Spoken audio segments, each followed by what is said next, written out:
Olá pessoal, vamos iniciar então mais um episódio do nosso ContabilitaCast. A gente tem uma série de episódios aqui para gerar conteúdo para você, né? A gente gera conteúdos de informativos, atualizações, ou apresenta empresas, clientes da Contabilitar, discute o meio empresarial e contabilidade, tributos de uma maneira geral. Hoje eu quero continuar o debate ainda sobre reforma tributária com um viés, né, com um objetivo, né, da gente tentar entender um pouco mais essa relação jurídica e contábil e tributária dessa reforma tributária, quais são os impactos, né, que essa reforma tributária pretende, não, né, que ela vai gerar no meio empresarial. Lembrando que nós temos um e-book, né, que já está com as informações compiladas da reforma tributária, né, de acordo com a PEC que foi aprovada na Câmara e foi para o Senado. A gente sabe que não vai ser definitivo, vai ter alterações, vamos discutir isso aqui também, que alterações a gente imagina que vai ter, né? Mas esse e-book já norteia a gente bastante, inclusive para acompanhar a discussão nesse podcast. O nosso e-book está lá na bio do Instagram da Contabilitar, fiquem à vontade aí, ó. Dá um pause no episódio, baixa o e-book para ir acompanhando, depois volta para discutir com a gente. Hoje eu tenho como convidado aqui o Robson e o Bruno, ambos são da MCK, é uma empresa de advocacia, né, de Pouso Alegre. Eu vou deixar eles se apresentarem aqui, melhor eles se apresentarem do que eu apresentar eles, né? Robson e Bruno, obrigado pela presença de vocês. Gente, são tributaristas, é um escritório de advocacia que também é parceiro da Contabilitar. A gente tem bastante clientes em comum, a gente discute bastante e são altamente capacitados para discutir também esse assunto, né, que está na dor de todo mundo ou vai estar em breve na dor de todo mundo. Robson, Bruno, obrigado por ter aceitado o convite. Espero que a gente tenha um debate aqui bem produtivo, né? Espero que os nossos ouvintes nos prestigiem e curtam o nosso debate. Fazem um jabá de vocês aí, apresenta a MCK, o setor que vocês atendem, as empresas que vocês atendem, um pouco da história. Fique à vontade aí para falar da MCK. Felipe, obrigado, né, pela oportunidade aqui da gente se apresentar, da gente estar participando aqui desse podcast. Para a gente é uma honra, né, por conta da parceria, a gente sabe a qualidade de trabalho que vocês têm. E hoje é meio que desassociado, né? Não tem como você desassociar a parte jurídica tributária da parte contábil. E quando a gente encontra grandes e bons parceiros, a gente fica muito contente, né? Principalmente na área de contabilidade. Bom, meu nome é Robson Crepe, né? Sou um dos sócios, fundadores do escritório, que iniciou as atividades em 2008. Então agora no dia 20 nós vamos fazer 15 anos já de empresa, de escritório. Eu e meu sócio Rafael fundamos, né, em 2008 em Ouro Fino, iniciamos atividades do escritório, até para a gente dinamizar, porque a estrutura do escritório, o que se tornou algo muito grande, né? Então, se a gente fosse contar a história e contar a estrutura de todo o trabalho nosso, né, daria um podcast também. Mas, em linhas gerais, hoje, o que se tornou o MCK, né? MCK de Moreira César e Crepe, né, advogados. Nós hoje somos mais de 30 advogados, mais a equipe administrativa, controladoria, administrativo financeiro, enfim. Esses mais de 30 advogados, eles estão divididos hoje em 5 unidades, sendo São Paulo, Belo Horizonte, São José dos Campos, Poços de Caldas e Pouso Alegre, onde é a nossa sede hoje, tá?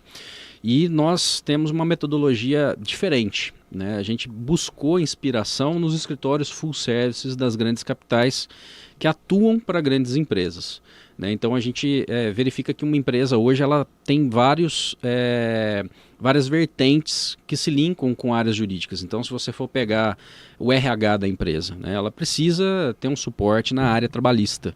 Se você pegar a contabilidade, o fiscal, precisa ter o suporte tributário. A área contratual, direção, precisa ter um norte na área civil.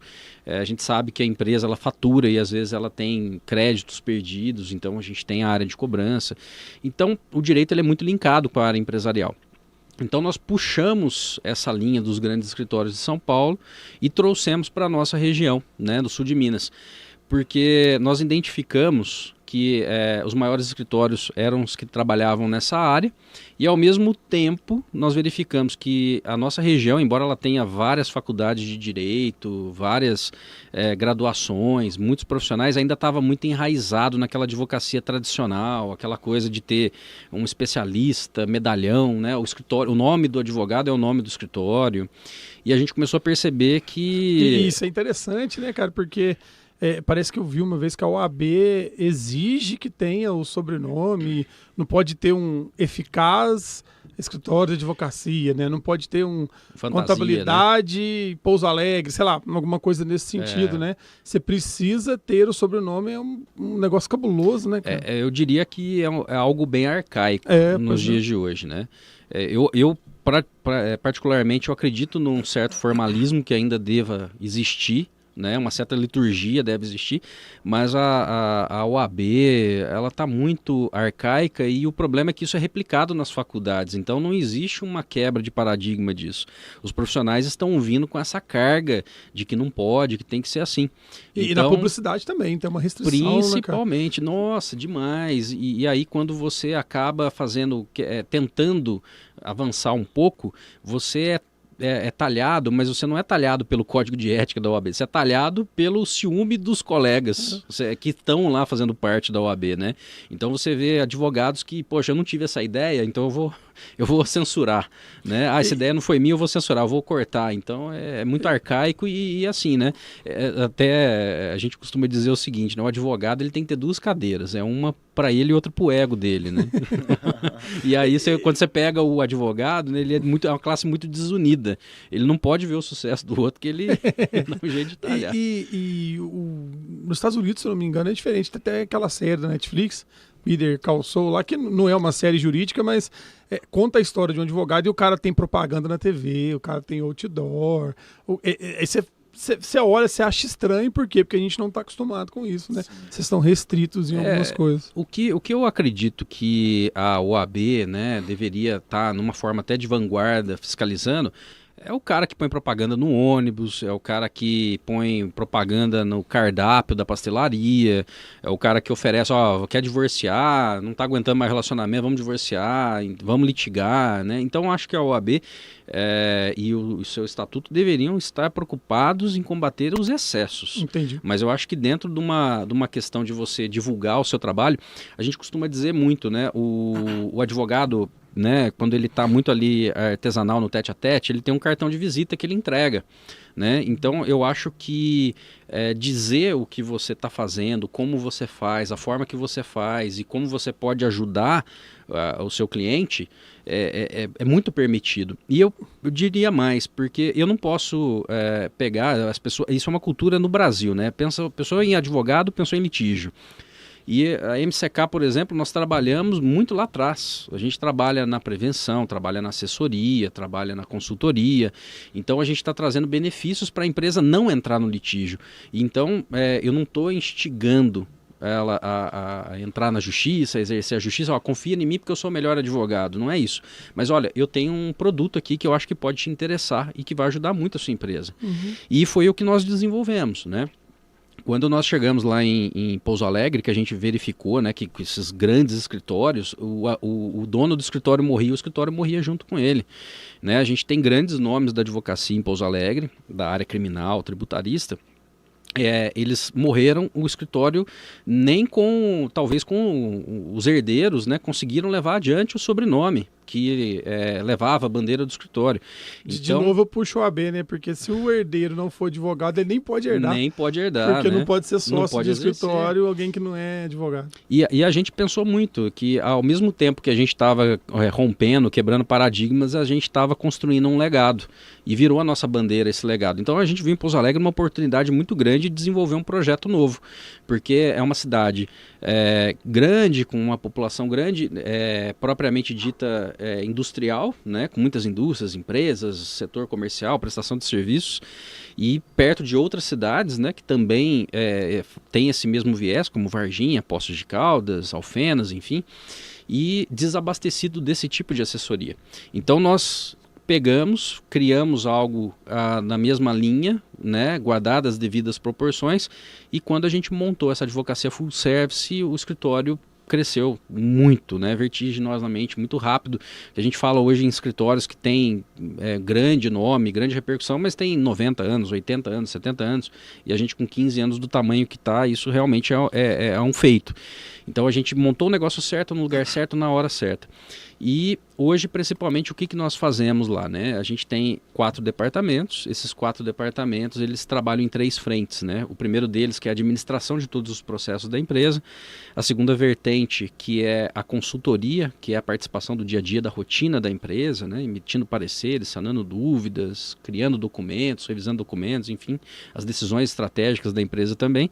E o terceiro nicho, que a gente julga que é o mais importante, que é a due diligence, né? Aí é uma palavra mais de ordem jurídica, mas o due diligence nada mais é do que você auditar a empresa, você confrontar, caminho da auditoria, né? Você confrontar a rotina da empresa com a lei. O que a lei fala, o que o manual fala que você tem que fazer e o que você está fazendo. O como você está fora, né? Isso. Exato. E aí a gente segue um procedimento que a gente criou, onde a gente vai levando a empresa ali em diversas fases até a gente emitir um primeiro relatório. Esse primeiro relatório ele tem matriz de risco, né? O que a empresa está fazendo está certo, o que ela está fazendo que a gente tem que discutir, vai continuar, não vai, e aquilo que realmente pode gerar prejuízo para a empresa no curto, médio e longo prazo. E a ideia das auditorias é gerar contingência para o escritório, ou seja, a gente tem uma postura ativa dentro da empresa para gerar contingências, e o objetivo nosso hoje nessas empresas é diminuir custo, aumentar a lucratividade e trazer segurança jurídica. E além dessa questão que é o que a gente chama do full service, a gente tem vários produtos, né? Que eu acho que até a gente vai falar sobre um deles hoje, que são produtos que são trabalhos mais complexos, né? Então, você fazer um planejamento patrimonial e sucessório na empresa hoje, né? Com questão de governança corporativa, estratégia de blindagem patrimonial, sucessão e tudo mais, a questão do registro de marcas e patentes, adequação à Lei Geral de Proteção de Dados, procedimentos de M&A, né, que são fusões e aquisições de empresa. Que inclusive a DUI é bem utilizada, né, nos procedimentos de M&A. É até necessário, né, dependendo da empresa, você pegar uma SA de capital fechado ou aberto, é uma exigência, inclusive, né, então... Na contabilidade a gente já fez várias DUIs na linha contábil e tributária para gestão, né, em fusões e aquisições. Um cliente nosso que foi comprado ou que está comprando uma outra empresa, a gente também já fez procedimentos.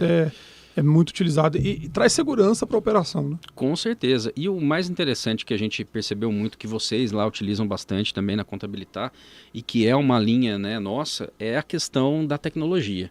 Né? A gente já está falando o pessoal está falando, eu acho engraçado, as pessoas estão falando assim, tô me certificando na advocacia 4.0. Falei, cara, você está certificando agora na advocacia 4.0, nós já estamos indo para 5.0, que está lá na frente na inteligência artificial, então você está certificando que você está atrasado, né? Então é uma situação bem cômica, mas é a pura verdade. Então é a automatização dos processos, a gente preza muito por isso, pelo lado da tecnologia, da automatização de processos, né? Obviamente colocando o lado humano e a qualificação, né, para fazer as revisões, mas a tecnologia ela é um grande aliado da advocacia full service, né? Não estou dizendo da questão da qualidade das peças, do trabalho jurídico, que ainda tem que ter muito lado pessoal, aquela coisa, mas eu digo a estrutura, né? Porque você lidar hoje com quase 6 mil processos, com centenas de clientes e dezenas de advogados, se você não tiver um processo estruturado, tecnológico do seu lado como aliado, você não consegue sobreviver e gerir. E o mais importante, né? O serviço, que é contabilidade, jurídico, é uma prestação de serviço, e isso é intangível. Então, é diferente você pegar um celular, um copo, esse copo me agrada, bonito, aspecto legal, o serviço ele é intangível. Então, a gente tem que pegar isso, a gente tem que empacotar para o cliente e dar para ele aquela sensação de que ele está respaldado, que está bom, que está legal, que está agradável, porque aí ele sente confiança. Deixa eu cuidar dos seus problemas e você, empresário, vai empreender, vai viver, vai pensar no futuro da empresa. Nós estamos aqui para realizar os problemas aqui que vocês estão enfrentando. Lembrando, quando você fala de processo, não é o processo judicial, é o processo interno, a organização, né? Eu brinco, e a história da MCK é bem parecida até em tempo com a Contabilitar, né? A gente também vai fazer 14 anos esse ano e 15 anos o ano que vem, com um crescimento também mais ou menos nessa linha, né? A gente foi tem outros escritórios maiores, óbvio, mas com um tempo muito maior de existência, né? Escritórios, empresas contábeis do nosso porte, com o tempo que a gente tem de trabalho, são bem poucas. E cada época a dor é uma, né? Na contabilidade a dor já foi gente, continua sendo, mas já foi mais latente. Gente, já foi atendimento, já foi software e agora é processo. A bola da vez da contabilidade é processo, cada vez otimizando o processo, fiscalizando se o processo está sendo cumprido, porque sem processo você não escala, não tem jeito. Felipe, o empreendedor, ele é aquele que resolve um problema existente no mercado. Nós nos consideramos empreendedores, advogados empreendedores, porque a gente está resolvendo a dor, um problema que existe na nossa região, no nosso mercado. Então, o escritório está do tamanho que está por via de consequência, mas nasceu do desejo da gente resolver um problema que estava existente, ou seja, um monte de advogados no mercado, sem saber o que fazer, como fazer, seguindo aquela linha tradicional, e que só atuava na hora que o litígio já estava ali, né, em estado, né, que já tinha processo, e o advogado, o cliente já está acostumado a pagar por processo, percentual da causa, enfim. E isso é uma dor, porque o advogado, quando chega um processo, a empresa ela fala, poxa, mas eu vou ter que tirar aqui do meu capital tanto para pagar esse advogado, para ele defender, e chega lá ainda tem que fazer um acordo, pagar o acordo, ou então ser condenado e paguei o advogado. Então isso é um problema, né? Você não prevenir os problemas. Então isso tudo são problemas. E o empreendedor, ele resolve o problema do empresariado. Então a gente teve sucesso e é considerado um empreendedor na área jurídica porque a gente resolve o problema das pessoas. Da mesma forma vocês na contabilidade. Meu contador, né? A gente fala, começou a surgir, né? Quando surgiu o Simples, né? Que todo mundo acha que é um regime. Né, começou a surgir um monte de contabilidade, porque é simples fazer o simples. Uhum. E aí, isso matou muito aquela contabilidade tradicional. E aí a empresa não crescia, né? Não crescia. Quando você pega uma contabilidade séria que fala, cara, vamos trabalhar num outro regime, vamos fazer um regime especial, vamos analisar aqui, que você está resolvendo o problema. Então, você começa a ter a contabilidade onde você tem empreendedores. Então, vocês também são empreendedores da contabilidade. Então, mais do que advogados, nós viramos empreendedores, né? Porque a gente resolve problemas, né? Eu falo isso também hoje, quando alguém me pergunta a minha profissão, eu fico na dúvida se eu sou gestor ou contador. E o contador em si, ele tem meio que um preconceito com o administrador, com o gestor e tal, mas eu acho que está muito na sua prática, né? Eu sou um gestor da área contábil. Eu atuo na área contábil, mas hoje eu atuo muito mais com gestor do que com contábil mesmo, a apuração do tributo, a minha execução no dia a dia não é tanto assim. Mas uma coisa que você falou interessante, eu falo que qualquer empresa que tem sucesso, ela tem sucesso porque o mercado comprou a empresa. Ela só consegue crescer porque o mercado comprou. Aí o empreendedorismo dos proprietários é de identificar uma oportunidade de mercado, identificar um vácuo, uma lacuna que o mercado está precisando para você encaixar. Sim. Mas toda empresa ela só vai bem porque o mercado comprou a ideia. Então tem que vir do mercado para cá, né? Toda Sim. vez que você vai criar uma empresa, tem que pensar nisso. A própria dinâmica de trabalho da advocacia mudou. O advogado mais conservador, ele esperava o cliente na sede do escritório. O nosso formato de atuação ele é totalmente diferenciado. Você tem que sanar essas questões, essas pendências, as dores dos clientes indo até ele. Procurar entender qual é o problema, trazer a solução, que é importante. A prestação de serviços ela é sinônimo de solução, de resolução de problemas, tanto na contabilidade quanto na advocacia. Uhum. Eu costumo falar muito isso, Felipe, nas reuniões, que além de parceiros, vocês complementam o trabalho do MCK na área tributária, porque não existe departamento tributário sem uma boa contabilidade e não existe uma contabilidade completa sem bons advogados que encontrem nas lacunas da lei boas oportunidades de recuperação, restituição de créditos. Por exemplo, no tributário hoje nós temos 3 pilares no MCK, que é a recuperação de créditos tributários feito pela via administrativa ou judicial, planejamento tributário estratégico, será que a empresa adere ao regime tributário adequado? E vocês, inclusive, nos auxiliam com muitos desses planejamentos em parceria, e o contencioso tributário, que é a atuação, a defesa na esfera administrativa, judicial e o próprio consultivo. Então, só fazendo uma ressalva nesse momento, assim, agradecer também pelo convite, né? É uma satisfação estar aqui para a gente tratar sobre um tema tão importante, tão relevante como a reforma tributária. Já são 3 décadas, né? Buscando. Eu vejo que, sob a ótica do cidadão, para o país vai ser algo bom, vai ser algo positivo, vai alavancar emprego, vai trazer investimento do exterior. É uma das pautas que nós temos aí para a gente deliberar em relação ao tema. Mas eu queria já de antemão te agradecer também pela oportunidade, pela disponibilidade e, acima de tudo, pela parceria com a Contabilitar. Eu sempre uso uma frase que é gambá cheira gambá. Já viu, né? Então, gambá anda com gambá, leão anda com leão, não é isso? Sim. Então, Vamos falar que águia anda com águia, voa com águia. Então, mas eu uso isso porque quando da harmonia, né? E a gente teve o primeiro contato com um cliente de Ouro Fino, né? E aí deu harmonia e a gente foi aumentando esse contato. Por quê? Porque as empresas se parecem, a atuação é parecida, as propostas são parecidas, né? Os propósitos são parecidos e isso é muito bacana. E não adianta eu querer, nem posso, juridicamente falando, por conta de leis, né? E a própria OAB, mas eu não posso querer ter um corpo jurídico. Mesmo se eu pudesse, eu não ia fazer isso bem, cada macaco no seu galho, né? Sim. E a gente tem que trabalhar nessa lógica de complementação e atender o nosso cliente, né? Eu falo que eu não sei tudo, mas eu tenho que saber quem sabe tudo. Sim. Então, né? Eu tenho que saber indicar quando há uma dor ou uma coisa que me é demandada, eu tenho que saber indicar a pessoa certa para poder atender o meu cliente. E a Contabilidade trabalha muito com essa premissa, né? O pato, né? Tem aquela historinha que o pato, ele corre, ele nada e ele voa, mas não faz nada direito, bem, né? Não voa direito, não anda direito, não nada direito. Não é o objeto dessa live, daria talvez um outro podcast, também uma live, a gente falar, né? Nessa nossa região é muito comum a gente encontrar empresas que eles falam assim, não, mas o meu contador é advogado também.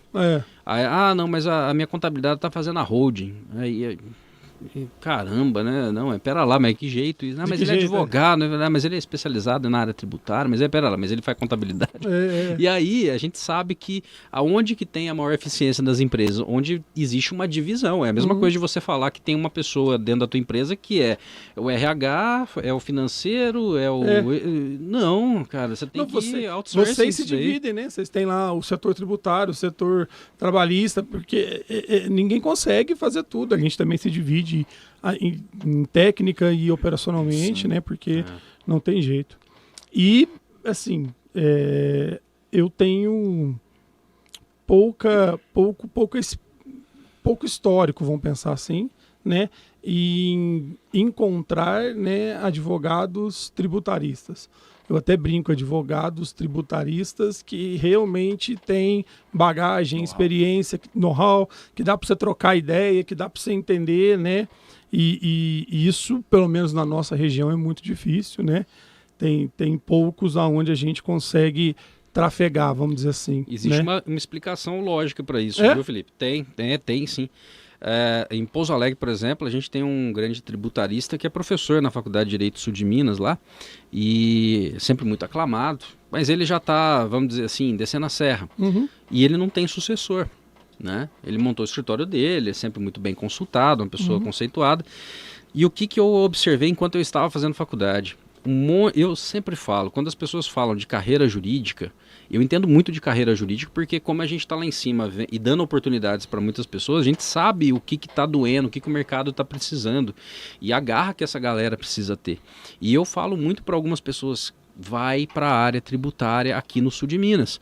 E quando a pessoa pensa em fazer na área tributária, sabe o que ele faz? Ele vai para Belo Horizonte, vai para São Paulo, fazer uma pós, um mestrado, um escritório morde ele lá e ele vira um bom empregado. Entendi. Então ele não consegue se destacar. Né? Então, se você for pensar do mesmo jeito que nós pensamos lá atrás, que era um campo que não estava sendo explorado, e você pegar o sul de Minas e Pouso Alegre, que só tem um nome que é referência e que já está saindo de cena, quem se especializar e se vender como um excelente profissional tributarista em Pouso Alegre ou na nossa região, vai se destacar.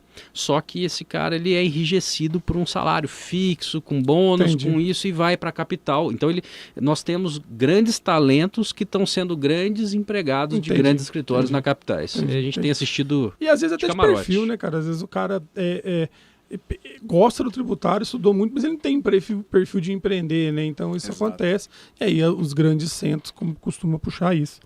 Mas eu estava dizendo isso porque eu tenho, graças ao tempo de contabilizar, a quantidade de clientes que a gente tem, a quantidade de relacionamentos que a gente tem, eu posso dizer que eu tenho o privilégio de conhecer, sei lá, 6, 7 bons tributaristas, né?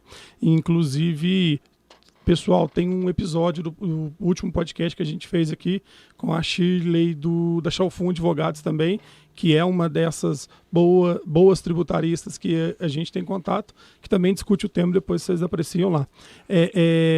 E que ontem, por exemplo, um cliente meu me ligou querendo saber uma informação, e essa informação dependia, na minha opinião, de uma decisão do STJ que teve. E aí ele tem um advogado dele, ele pediu um parecer do advogado dele, perguntou para o seu Felipe, mas você já ouviu outro advogado falar? Só para eu ter uma noção de... Eu falei assim, eu ouvi 5 advogados falando do tema, 4 pensando igual a mim e 1 não pensando. Depois eu fiquei pensando o privilégio que eu tenho de ter essa informação. Sim. Eu consegui conversar com 5 bons tributaristas, pegar a opinião deles e poder compactar isso para o meu cliente e falar, eu acho que é esse caminho por causa disso. Porque a dificuldade que tem de se encontrar um bom advogado tributarista é eminente, a gente tem essa dificuldade. Puxando esse assunto, reforma tributária. Sim. Você ainda pensa, Robson, que é futuro o advogado tributarista? Ou você acha que essa reforma tributária vai dar uma baixada aí nessa demanda? Olha, eu acho que vai ser mais futuro ainda, né?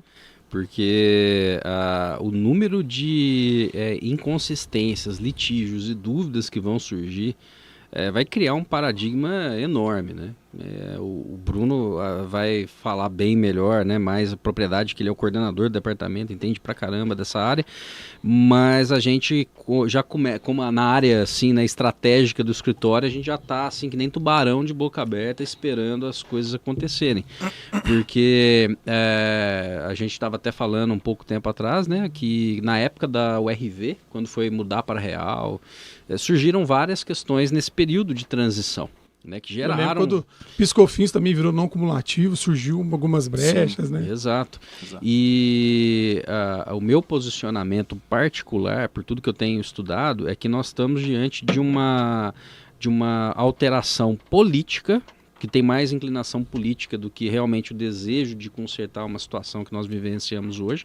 Nós estamos falando de um Código Tributário de 1966, né? Antigamente o pessoal falava assim, o Código Penal tem que mudar, 1940. Pensa bem, não mudou até hoje e nós estamos tendo bandidos cada vez mais criativos.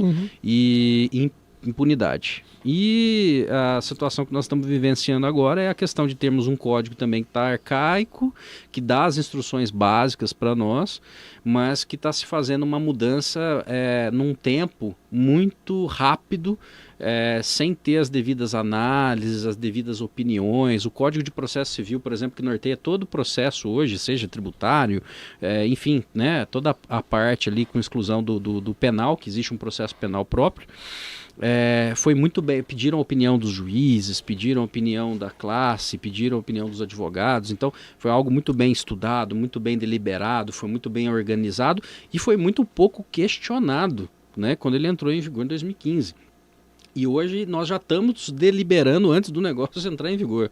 E a impressão que dá é que nós temos um código, que é uma mudança, né, na legislação, que tem o intuito de simplificar o entendimento. Não está simplificando a arrecadação, não está simplificando a forma que se arrecada. Está simplificando o entendimento. Parece que eles querem entregar para o povo um entendimento de como que o Estado arrecada.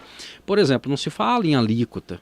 Não se fala em diminuição da carga tributária, não se fala em eficiência tributária, né? O Estado arrecadar e para onde que vai esse dinheiro, como que é arrecadado, para que é arrecadado. Então parece que eles estão querendo instruir o cidadão para ele compreender como que está sendo arrecadado esse valor, né? Como que é recolhidos os tributos e provavelmente uma sincronia, né? Que é algo que a gente também estava tratando agora há pouco, uma sincronia do que, como vai ser arrecadado com todos os sistemas informatizados que estão aí. A gente está se falando de Pix, agora já estamos falando de Real Digital, a Receita na época se falava muito do T-Rex, né, e tudo mais.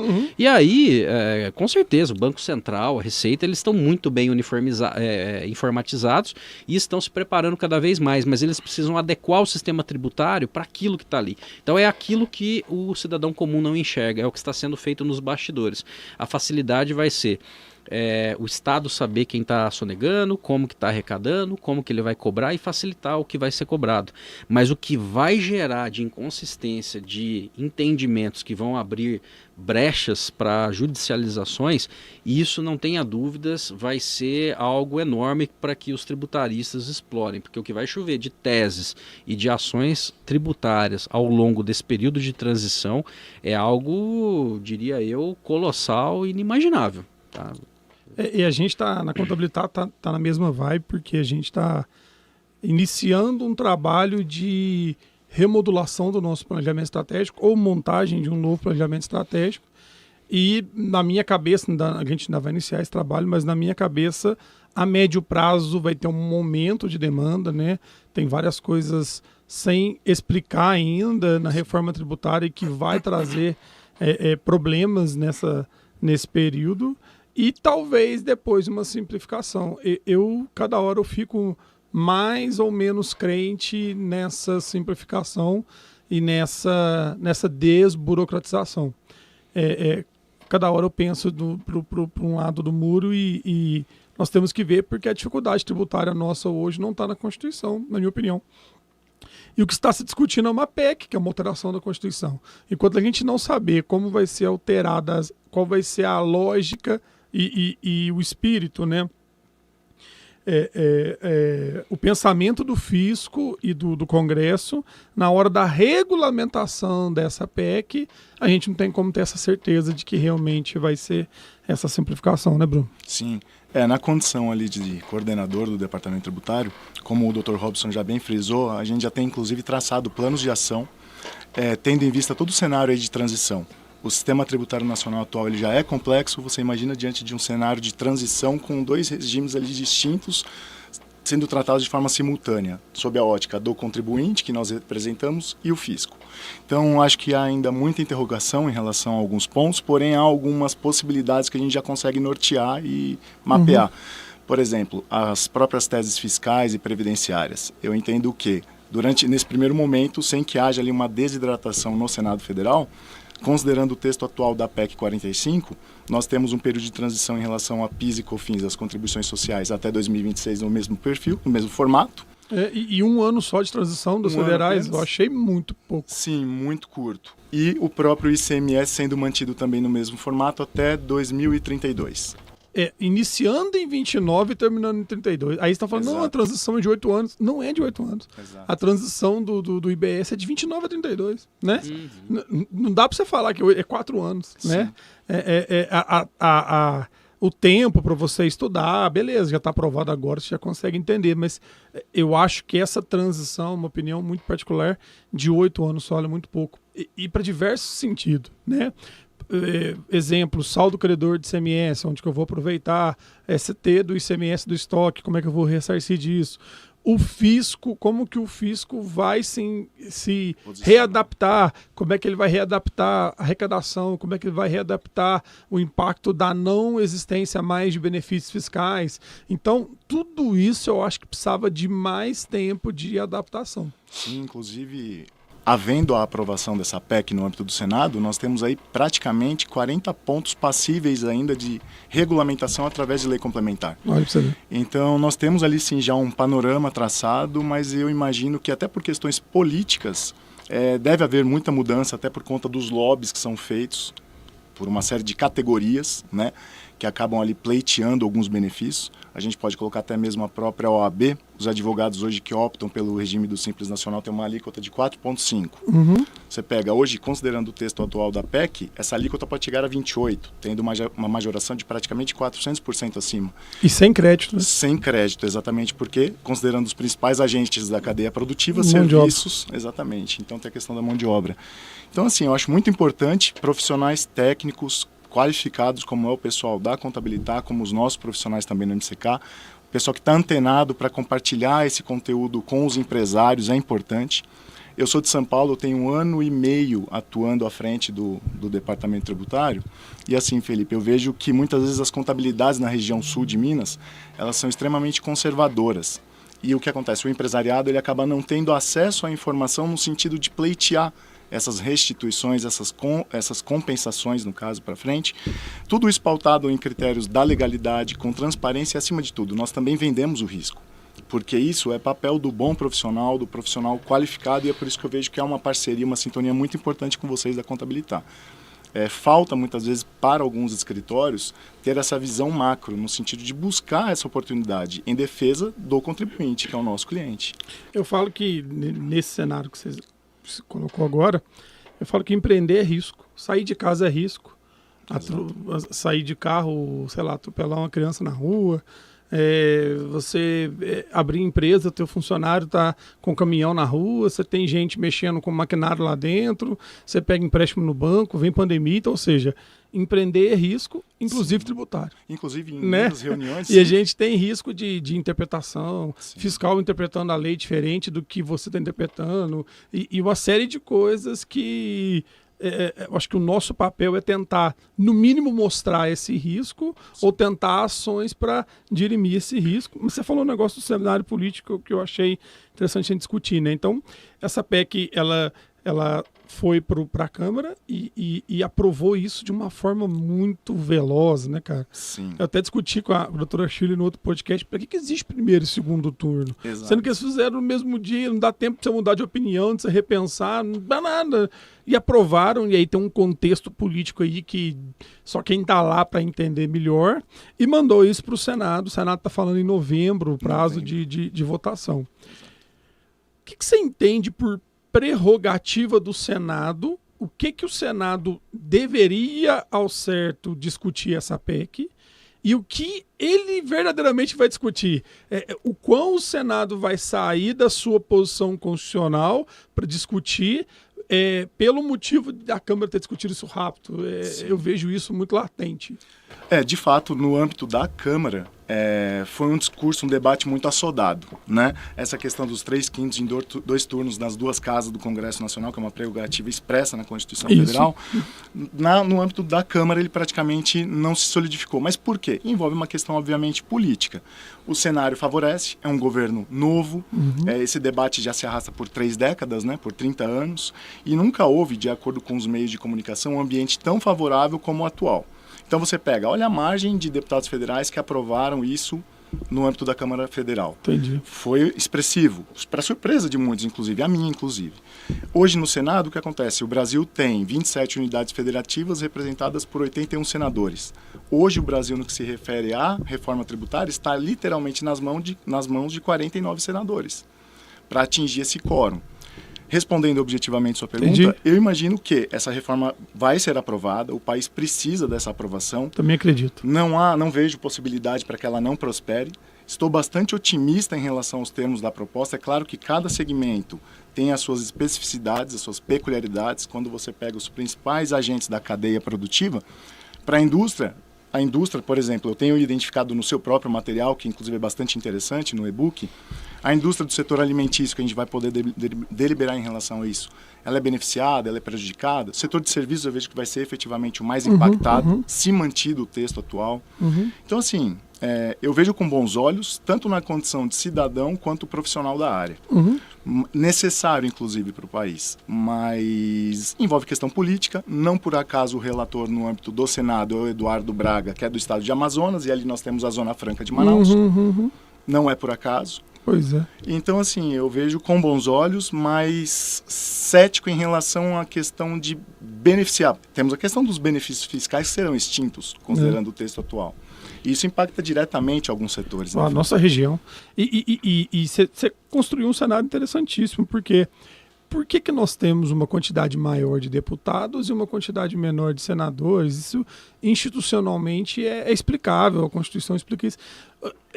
Alguns debates, algumas situações, você precisa de mais representatividade. Na minha opinião, mais representatividade é mais pessoas discutindo. Quando você aprova toque de caixa na Câmara e vai para o Senado, que é menos representatividade, e outra, uma representatividade desigual em termos populacionais. Exato. Porque os deputados do Estado têm mais população, têm mais deputados. Os senadores é 3 para o Estado e pronto. Então, ainda tem essa discussão que agora os votos são iguais em termos de representação dos estados, só que a nossa população não é dividida de forma igual. Então, me preocupa essa questão. Você citou 30 anos discutindo, eu brinco que é 30 anos que o processo está lá. Não são 30 anos de discussão. Eles puxam lá meia horinha, 1 hora, discute, faz de novo. Então, assim, a gente precisa, eu concordo, não sou a favor da forma que foi feito e do jeito que foi rápido, né? Tem que aprovar essa semana, não tem lógica isso. E eu respondendo a pergunta que eu te fiz, eu levo para o seguinte caminho. O Senado ele tem o papel de defender os estados, né? Sim. E ele vai ter que defender os estados e os interesses que não são dos estados, sim, né?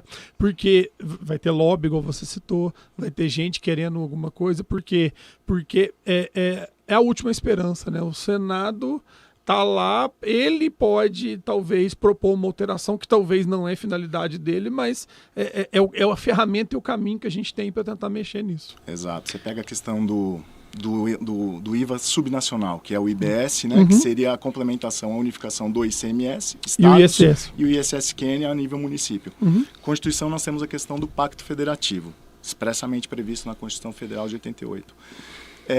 Muitos profissionais da área, gabaritados inclusive, já questionam essa reforma. Ela é constitucional?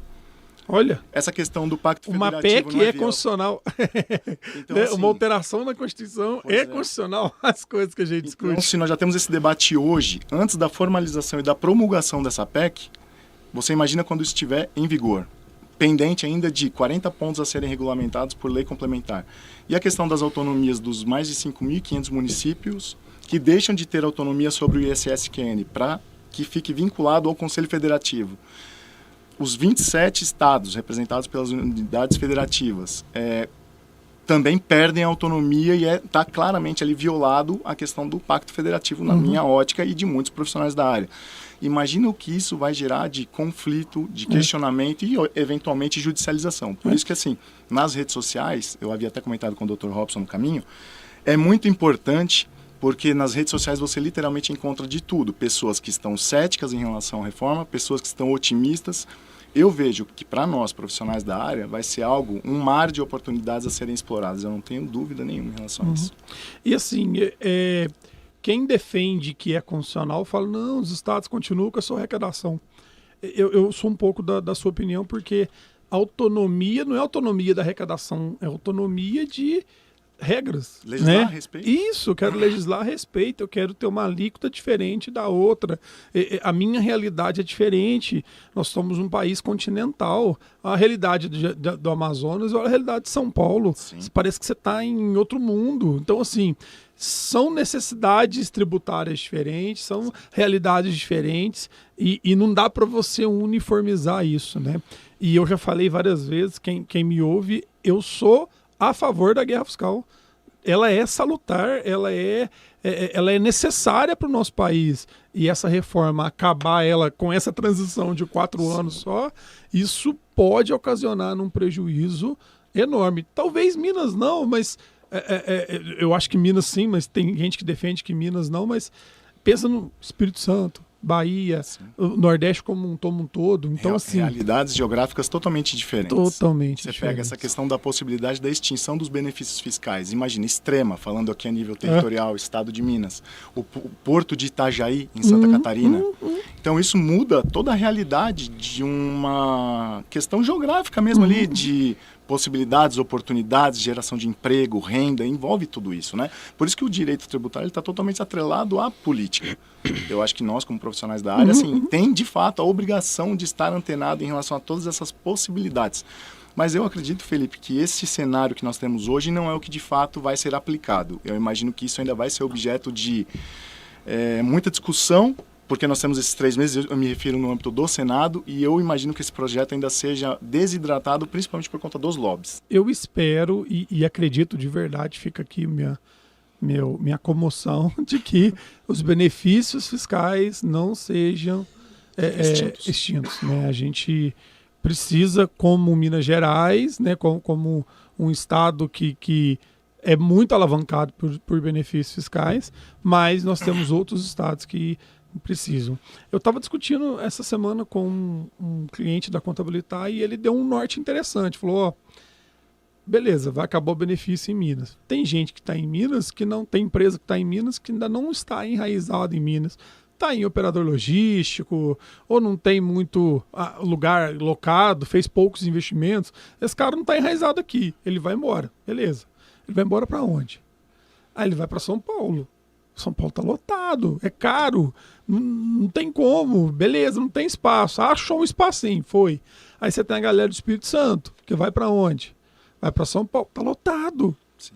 A galera de Itajaí vai querer ir para São Paulo, está lotado. Porto de Santos. Minas se torna a bola da vez, porque é o mais próximo de São Paulo, com uma logística também favorecida, uma localização boa. Então, a visão dele é interessante. Então nós vamos perder, mas vamos ganhar. Entendeu? Então, Minas talvez não seja tão prejudicado. Cada hora que eu estudo isso, eu vou mudando o meu pensamento. Mas estados norte, nordeste, esses estados, se eles não se mexerem... Sim. Nós temos alguns clientes que pertencem à carteira do MCK, das mais variadas atividades, que aderem e são beneficiados pelo PERSE. O próprio PERSE é um benefício fiscal. Certo. Programa Emergencial de Retomada do Setor de Eventos e Turismo. Ainda bem que mantiveram ele na PEC, porque senão... Exato. E esse pessoal já tem no sondado, porque isso, como tem repercutido muito a pauta tributária, por questões óbvias, porque interessa ao cidadão e é importante que o brasileiro tenha cada vez mais interesse em buscar esse conhecimento, vai ser mantido, não vai ser mantido? Então, por exemplo, diante do cenário atual, até 2026, em relação ao PIS e a COFINS, a alíquota zero. Está mantido. Tá mantido. Pode ser modificado no momento ali da aprovação desses 49 senadores? Pode ser. Pode ser. Então, assim, fica aí já tem nebuloso. Aí né? já tem que procurar o advogado, né? Para direito adquirido, vai ter que entrar com uma...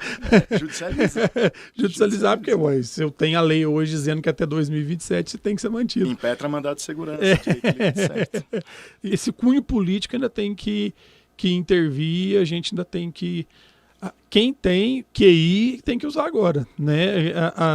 As federações, a OAB, CRC, entidades de representação, agora é a hora de estar ali mexendo, indo atrás. E não é uma questão de lobby, não, gente, é querer pegar o que o povo está discutindo, o que o povo está vendo e contribuir com o Senado, né? Olha aqui, ó, isso aqui vai ter esse impacto. Vocês estão pensando nisso? Aí vai a FIENG, isso aqui vai ter esse impacto. Vocês estão pensando nisso? Aí vem, sei lá, um BASP, vai ter esse impacto. Vocês estão discutindo isso? Eu acho que é isso, é contribuir com os diversos pontos de vista. São debates, diversas regiões, né, diversas realidades, e isso tem que ser uma miscelânea ali dentro do Senado, para que todo mundo seja...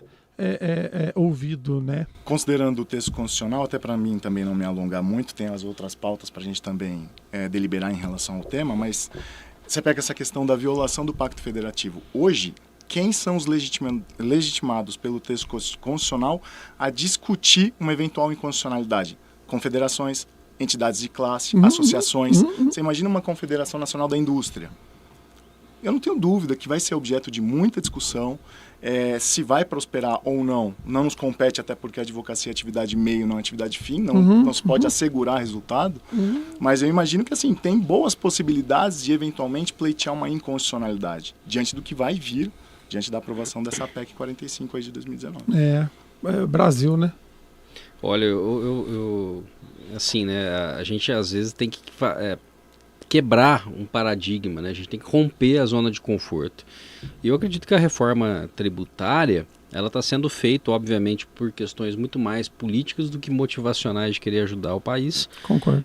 Não estou querendo discutir política, mas vamos pensar aqui, né? O programa, a gente fala, né, um Bolsa Família, né? Antigamente ele, originalmente criado pela Ruth Cardoso, né, a gestão do Fernando Henrique, que era um programa onde quem tinha família de baixa renda que tivesse, a criança comprovando que estava estudando, né, que estava na escola, teria direito a um auxílio. E isso estava quase para ser lançado, aprovado, enfim. Aí veio o governo seguinte e Bolsa Família, né, não precisa estar na escola, vamos aprovar e vai. E é óbvio que a reforma tributária é um desejo a nível nacional, que já estava há muito tempo ali, né, um desejo da população, e agora, por conta do lobby todo que foi construído ali dentro, está sendo, olha, conseguimos a aprovação da reforma tributária. O problema é, o que vai acontecer depois que esse governo sair, ou se esse governo permanecer com outro personagem como ator principal. Mas eu aprovei a reforma tributária? Essa vai ser a bandeira, nós aprovamos a reforma tributária, então a impressão que tem é que queremos aprovar a toque de caixa para levantar a bandeira. Eu criei o Bolsa Família, então agora eu criei, eu fiz a reforma tributária. Entendi. Só que se a gente for parar para pensar, a gente, para fazer o omelete, tem que quebrar os ovos.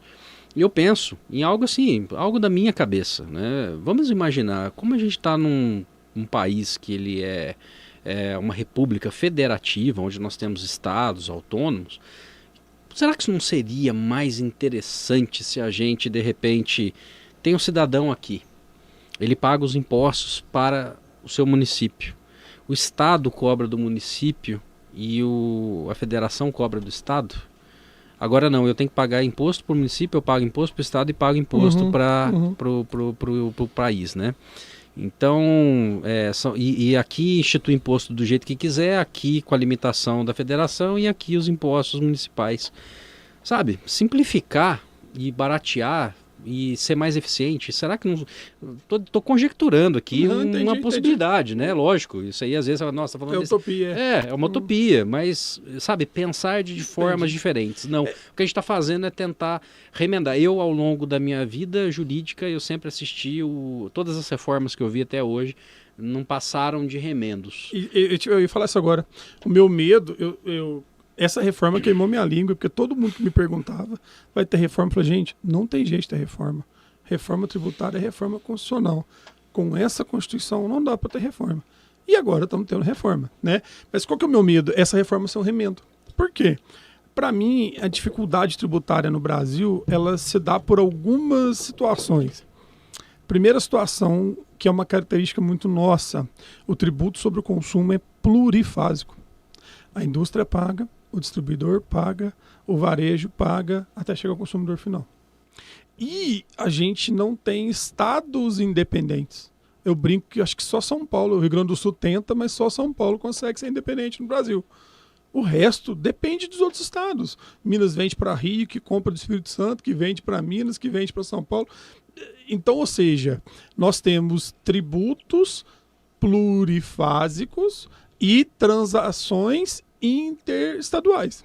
Então, quando eu cruzo a fronteira de Extrema para São Paulo, eu estou sujeito à regra de São Paulo e à autonomia que o Tarcísio tem. Quando o paulista cruza a Extrema, ele está sujeito à regra de Minas e à autonomia que o Zema tem. Isso traz complexidade tributária.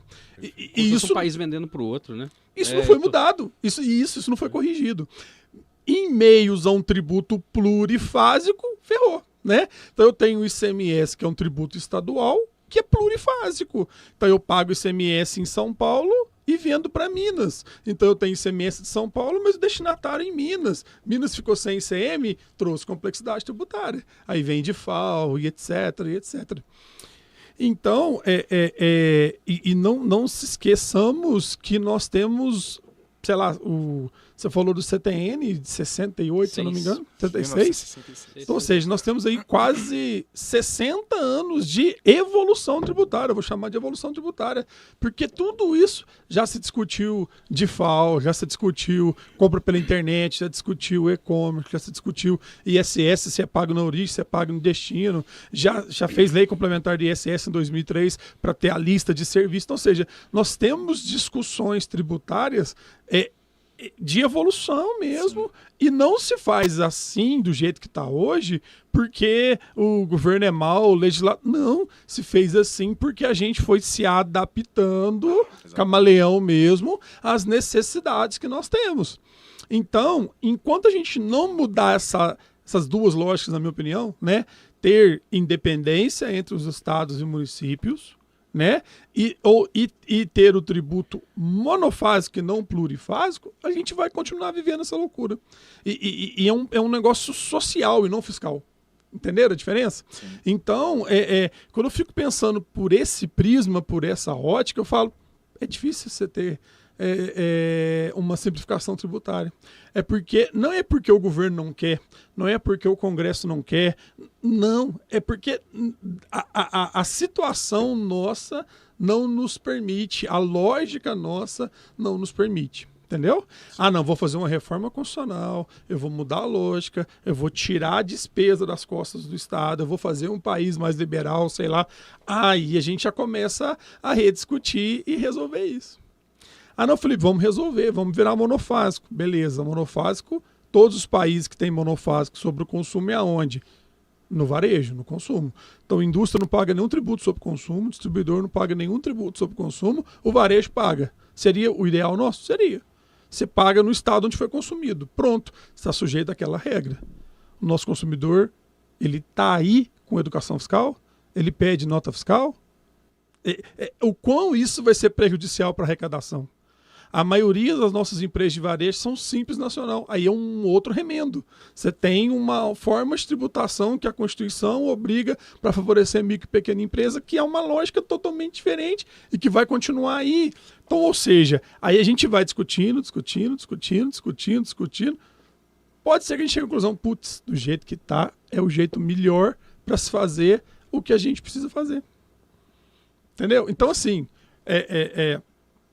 é óbvio que a gente não pode se acomodar, é óbvio que a gente tem que quebrar paradigmas e vamos fazer isso. E eu só estou querendo contextualizar que o problema nosso não é tributário, o problema nosso, não sei se a palavra é social, mas o problema nosso é um problema que existe, que o tributário se moldou às especificações que a gente tem. E agora de não é assim. Né? Isso, eu acho que é muito mais de organização tributária do que regra tributária. Né? E aí como é que a gente vai? Então, assim, a máxima que tá, a frase que estão falando agora, né, a expressão que estão falando, manicômio tributário, e realmente é um manicômio tributário. A gente que lida no dia a dia com isso, que trabalha, é até mais acostumado, às vezes até acha normal, né? Mas é uma loucura, isso é fato. Vocês lidam, a gente tem cliente em comum que é de fora, né? Sim. Que é americano, mas quando você fala para alguém que não é brasileiro, tenta começar a explicar o sistema tributário, os caras ficam malucos, né? Eu já tive esse papo com japonês, com indiano, com americano, os caras ficar doido, né? Aquele cliente nosso em comum lá que tem sede lá nos Estados Unidos, ele pediu parecer em inglês, explicando da onde que vem aquela possibilidade de compensação tributária, porque ele é muito simples para nós, mas para ele eu não estou entendendo da onde que vem. Eu sei que eu tenho direito, gostei, vi que o diretor brasileiro aprovou, mas eu quero entender da onde que vem. E aí, beleza. Vai explicar. Não, mas aí que tá. A gente traduz o parecer. Mas a gente sabe que vai continuar não entendendo. Porque a lógica é diferente. Então, assim, essa inversão sua, para mim, é sensacional. E, se eu não me engano, nos Estados Unidos é assim. A maior importância é quem está mais próximo. Então, ou seja, o município está mais próximo da população. Exato. Então, o município tem que ter a maior arrecadação tributária. E né? aí ser cobrado depois, posteriormente. Pois né? É uma onda de cobranças. Né, e aí a gente vai discutir. Se fosse assim no Brasil, quantidade de municípios que nós temos, né? e a quantidade de municípios que nós temos com prefeitos despreparados. Olha o problemão que isso ia gerar. Então, ou seja, tudo que você for discutir, a gente vai discutir e fala, putz, tem esse problema e a gente se ajeitou com esse problema. Segundo, tem esse problema e a gente se ajeitou com esse problema. Se adequando. Aí eu vou jogar esses, por mais que seja um manicômio tributário, mas são anos de evolução tributária que eu vou jogar fora, eu vou criar uma lógica nova. Quais são os novos problemas que a gente vai ter que se ajeitar? Quais são as novas soluções que nós vamos ter que gerar? Eu acho que aí é a oportunidade que vai gerar para as empresas que nós estamos discutindo aqui. O MCK e contabilidade, entendeu? Para você ter uma ideia, a gente vê hoje essas questões de pegar o nível municipal, né? O município, ele quer crescer, ele quer desenvolver, e aí ele começa a dar isenção fiscal, incentivo fiscal para a empresa ir lá. Por exemplo, vou dar uma isenção de ISS para você durante tanto tempo. Aqui vai vir terreno, concediárias, que aí, PCS, PTU. Aí, segundo o que... mas por quê? Porque vai gerar emprego, a empresa vai vir aqui e tudo mais e tal. E se houvesse uma mudança realmente no cerne da questão, esse tipo de cobrança não poderia ser feita. Porque falou assim, olha, mas pera lá, município, se você deixar de arrecadar, eu que sou o Estado aqui, você tem que me passar uma parte. Você vai ficar descapitalizado para me passar. Então é muito mais interessante que o Estado decida onde pode crescer, onde não pode, porque o gestor municipal, por exemplo, eu vou pegar o exemplo de Extrema. Também não estou criticando política nem nada, mas a gente aqui, sem saber das questões políticas de Extrema, a gente enxerga que Extrema está inchado, porque já tem mão de obra, por exemplo, vindo de... Ali, Camanducaia, do lado ali. Não, eu já vi, parece que tem ônibus que sai de Guarulhos. Tá louco. Guarulhos. Para ir para lá por falta de mão de obra. Então lotearam a cidade. Mas uma cidade crescer muito traz problemas sociais. Mas o prefeito está vendo isso. Não estou falando de Extrema, mas tem outras cidades que isso acontece. Lembra quando saiu a Heineken, né? Passos, um monte de município brigando para ir. E agora acabou o benefício, vai para onde? Eu trouxe para cá. Mas e daí? Ela tem benefício fiscal... E pra onde ela vai às vezes até falta mão de obra e às vezes a mão de obra de fora que está levando dinheiro, porque está levando dinheiro e gastando em outro município. Então, assim, a gente tem que pensar qual é a função social do tributo.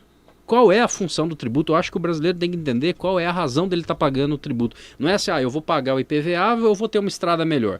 Eu vou pagar isso daqui, vou ter um hospital de qualidade.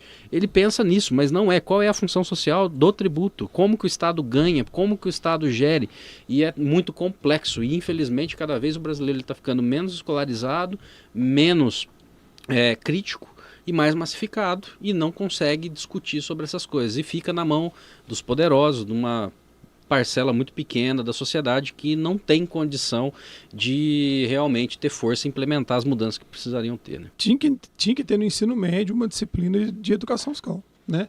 Para tentar trazer essa representatividade, começa a ver essa ciência, né? Você começa a perceber, Felipe, claramente, quando você analisa dentro das escolas, várias matérias foram sendo tiradas, como hoje as pessoas não têm mais patriotismo, foi tirado o direito cívico, né? As pessoas chegavam, cantavam o hino nacional, foi acabando, religião, enfim. Mas se a gente for analisar, hoje o Brasil ele vive uma situação, por exemplo, estou dando um exemplo aqui de bancarization. O que é o bancarization? Todo mundo depende do banco, todo mundo abre uma conta no banco, meu filho nasceu, vou abrir uma conta no banco, vou depositar um dinheiro para ele lá. Só que a gente pega países desenvolvidos, tem 3, 4 bancos e o resto são tudo instituições de investimento. As pessoas, elas admiram a riqueza, né, financeira, elas aplaudem a riqueza financeira dos outros e isso é aprendido na escola, como investir. A gente fica limitado a CDB, poupança e fazer um título de capitalização, né? Porque o gerente do banco ele tem que bater meta. Ele quer vender aquele produto para você. Sendo que quando você descobre o tanto de oportunidades que você tem, como fundos imobiliários, CDBs, LCA, e o negócio não termina, é infinito. E você saber o que é mais estratégico para os objetivos que você quer, só que isso descredibiliza os bancos. Né? Então hoje você vê muitos movimentos como XP, BTG e tudo mais que estão se insurgindo, mas ainda para uma parcela pequena da sociedade, porque a grande maioria das crianças, quando eu descobri isso, eu falei, caramba, por que eu não aprendi isso na escola? Hoje eu estaria muito mais poderia estar produzindo mais, poderia ter mais capital, podia estar gerando maiores riquezas, né? Ajudando mais pessoas.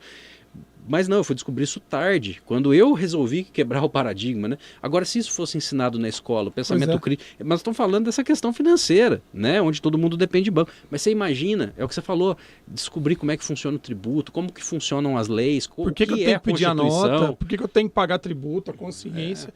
Eu falo que o aluno do ensino médio agora é o futuro deputado. Então, ele precisa ter essa consciência, ter essa noção. Passando, então, esse cenário político, né? Então, nós temos aí essa PEC que vai ser votada no Senado. Eu concordo, viu, Bruno, que vai ter bastante alteração ainda nesse Senado. Não tem alguns profissionais das nossas áreas que estão falando, depois que aprovar eu estudo, vou estudar isso agora. Não. Eu acho extremamente necessário estudar isso agora, para você já se repensar estrategicamente, para você já entender o norte, para você pressionar o AB, pressionar a CRC, pressionar instituições para poder mudar alguma coisa, para tentar ajudar de alguma forma, né? E eu tenho feito a minha parte aqui, a gente fez um documento formal para entregar para o deputado que veio aqui no CESUL, com as propostas das empresas do sul de Minas em relação às mudanças da reforma. Então, assim, a gente tenta, se a gente vai conseguir ou não, mas a gente tenta, quanto mais gente tentando, melhor. Então, não deixem de se atualizar, né? Eu acho que a gente precisa ter isso. Então, do jeito que está lá, né? Nós estamos... Primeiro falou-se em 5 tributos reduzir-se para 2, e de fato foi isso que aconteceu, né? PIS, COFINS, IPI se transformam em uma contribuição, né? CBS, contribuição sobre bens e serviços. Isso é muito interessante quando a gente fala o BS, porque o Brasil acho que era um dos poucos países no mundo que separa a tributação de consumo de bens e serviços, ou separava, né? Agora a gente não vai ter mais essa separação. E o ICMS e o ISS vai virar o IBS, Imposto sobre Bens e Serviços, né? Então a gente teve essa transformação de 5 para 2, né? Isso de fato aconteceu, só que aí deixa buracos, né? Quando eu junto IPI, PIS e COFINS, eu estou falando de 3 tributos totalmente diferentes. PIS e COFINS são iguais, mas com destinação e alíquotas diferentes, né? Sim. E o IPI, que é um tributo totalmente característico, seletivo ao extremo, monofásico, né? Regulador, né? Regulador. Você pega parafiscal, você pega o PIS/COFINS, que é um tributo fiscal, alíquota única, não seletivo, nada regulador e arrecadatório. Você pega esses 3 e junta. Que brecha que você deixou, né? Você deixou a brecha da seletividade, você deixou a brecha da regulação, você deixou coisas nesse sentido. Aí o que teve que fazer? Criou o IS, né? Então você tem a CBS e o IS, Imposto Seletivo, né? Que veio para preencher a lacuna deixada com a ausência do IPI. Sim. Então esse IS ele vai pegar os produtos de menos essenciais, vamos dizer assim, né? E aí falam de produtos, né, que agridem a natureza, supérfluos, etc. E dar uma taxa extra a eles, né? Você cobrar um pouco mais, que era o que o IPI fazia. 0 no alimento e 300 no cigarro, né? Sim. Então, pensou-se nisso.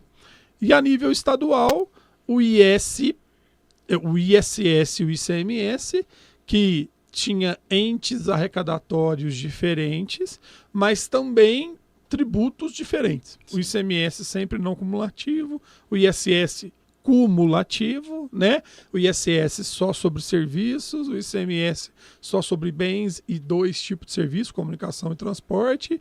E você pega tudo isso com particularidades diferentes e junta. O ICMS seletivo, o ISS médio, né? A seletividade do ISS vai de 2 a 5 lá, dependendo do serviço. Não é em função da essencialidade, é em função da arrecadação. E aí você junta tudo num tributo nada seletivo, único, com uma alíquota única, com uma lógica única, com uma regra nacional, ou 90% das suas regras nacionais, né? O quão tira a liberdade dos estados e tal, e um vácuo que, na minha opinião, foi deixado que pode ser problemático para nós. O que é esse vácuo? A seletividade. Igual tem a seletividade no IPI, nós tínhamos a seletividade no ICMS. Em âmbito federal, isso foi resolvido, criou-se o IS. Em âmbito estadual, isso não foi resolvido, porque não criou um tributo seletivo estadual. Então aí a gente tem, você citou o setor de alimentos, para mim, por conta disso, temos aí essa dificuldade que podemos ter dentro dos alimentos. E aí essa lógica que a gente chama de... Nós tínhamos vários IVAs, né? E aí agora nós vamos ter uma quantidade menor de IVAs, e aí é o IVA dual. A Alemanha tentou usar esse IVA dual há um tempo. E a necessidade do dual, para mim, é clara, né? Estados e municípios e tal. É um formato europeu o IVA dual, na verdade, né? Um formato compatível com os países europeus, né? É assim, Felipe, eu vejo com bons olhos em alguns aspectos, em outros não. Você pega hoje, eu tive um período de atuação profissional prestando serviços a instituições financeiras. Então você imagina 5.500 municípios, cada um com uma legislação específica de ISSQN no aspecto de prestação de serviços e tomar serviços também, né? Temos a Lei Complementar 116 de 2003, que dá o norte, lei complementar, só que cada município tem, no formato atual, a sua autonomia para legislar a respeito. Tendo as alíquotas que variam entre 2% e 5%. Como é que isso fica após a aprovação dessa PEC? Então, acho que tem uma série de situações a serem ainda definidas. Essa questão da seletividade também, que eu vejo com bons olhos, de acordo com alguns aspectos, em outros não. Essa questão que você frisou bem do IS, o imposto seletivo, muda-se praticamente a nomenclatura, né? Deixando de ser o IPI e o atual imposto seletivo, né? Então, são nuances aí que vão demandar um período de adaptação. Tem essa questão que nós falamos um pouquinho também antes aqui do podcast relacionada a essa legislação que foi aprovada recentemente com o Estatuto da Simplificação das Obrigações Acessórias, que eu imagino que principalmente para o seu segmento, para o setor, deve agregar de alguma forma. Eu não sei como é que isso se dá na prática com a operacionalização. Então, eu acho que é um momento mesmo de adaptação, procurar se atualizar, estar bem antenado em relação a essas mudanças. Independente da questão da reforma tributária, nós pegamos aqui no âmbito do Estado a própria mudança do regulamento do ICMS no Estado de Minas, que é super atual. Você, inclusive, tem publicado bastante conteúdo a respeito, né? Então, acho que o profissional da área tem que estar, sim, sempre bem antenado. É óbvio que você nunca vai dominar absolutamente todos os temas, e é por isso que é importante ter essa sinergia com bons profissionais. Divulgar esse conteúdo é importante para o empresariado, é importante para os profissionais da área. Eu vejo isso com ótimos olhos, assim. Essa questão da simplificação da obrigação acessória e essa nova lei complementar me traz um pouco de clareza, talvez, né? No sentido de que eu estava preocupado em relação ao rumo que a regulamentação desse IBS, dessa CBS, iria perseguir, né?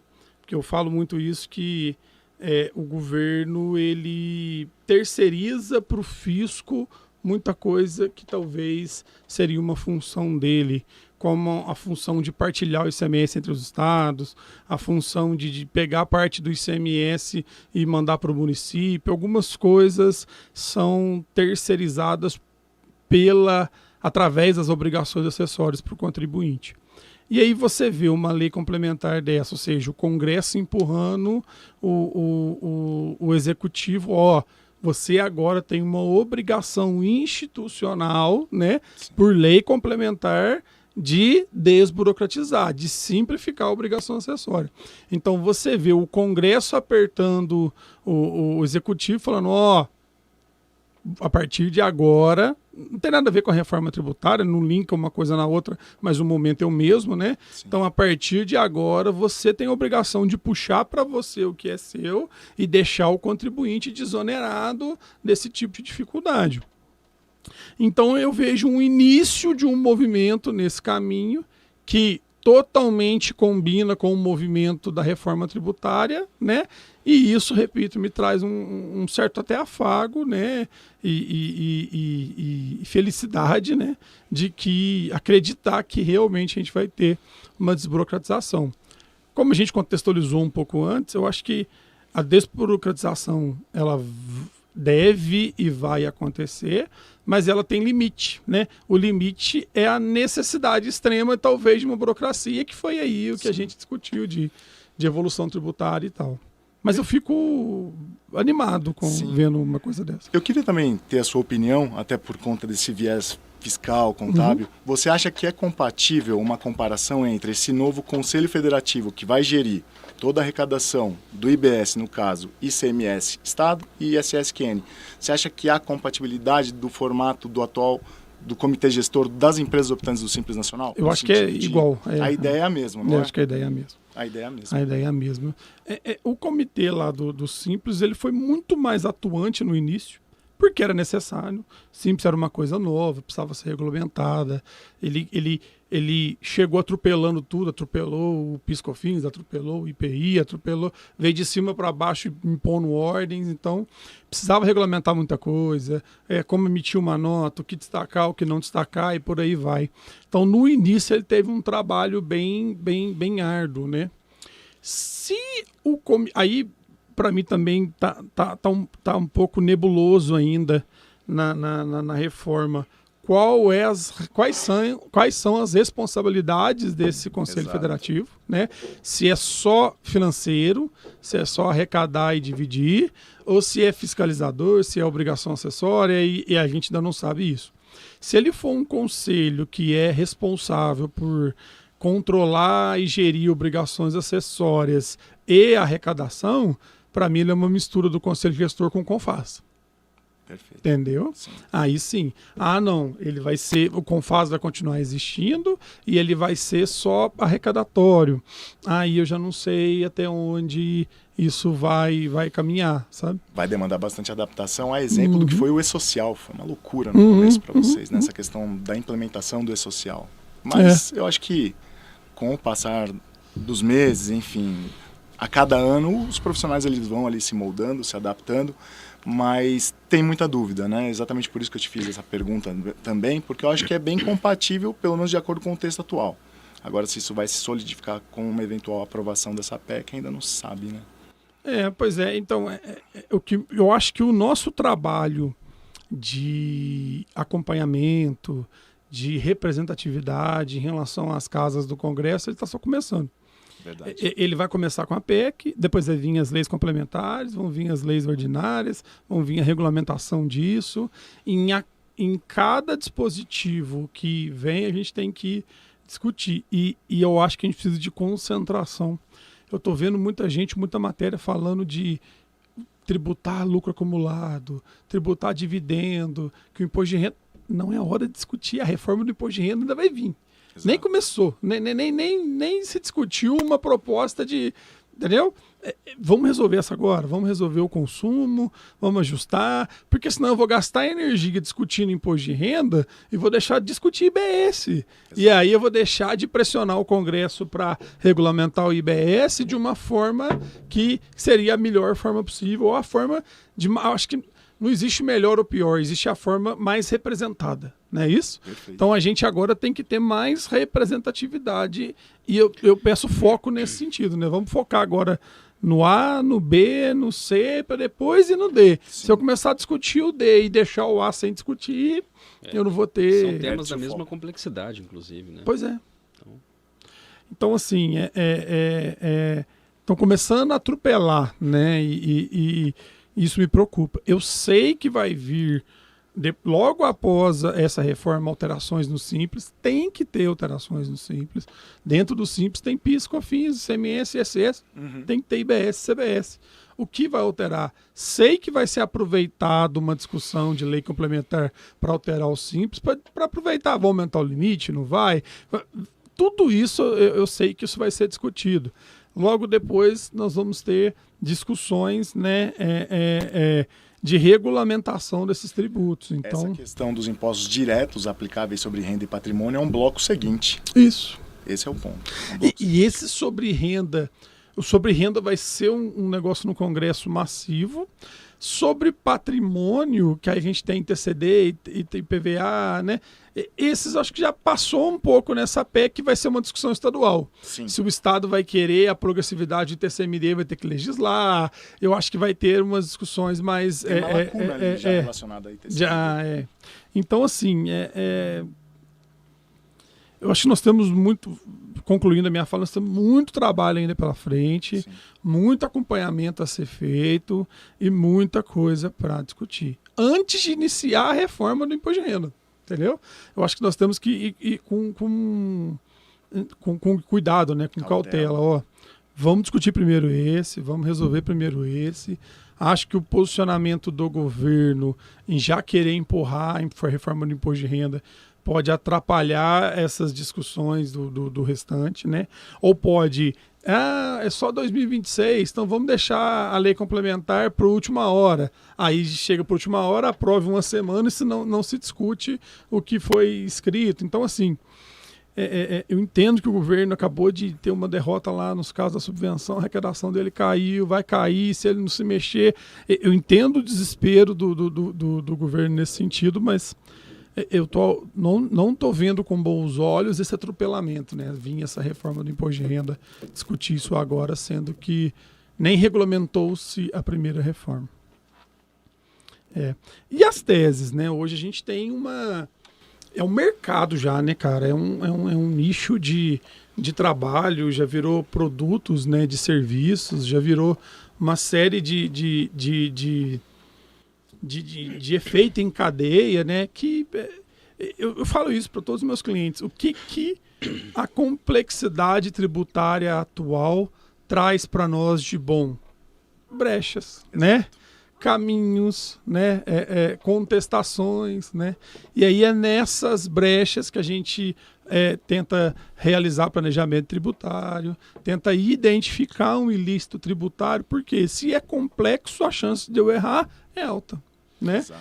Então, e ainda um temperinho as discussões judiciais. Aí vem, né, a ineficiência do nosso Congresso, a quantidade de legislação descrita de forma inconstitucional ou de uma forma incoerente, que a gente tem que discutir, a quantidade de decisões que tem nos tribunais sacramentando que aquilo foi feito de forma errada, e tudo isso traz oportunidades tributárias, não é isso? Sem dúvida.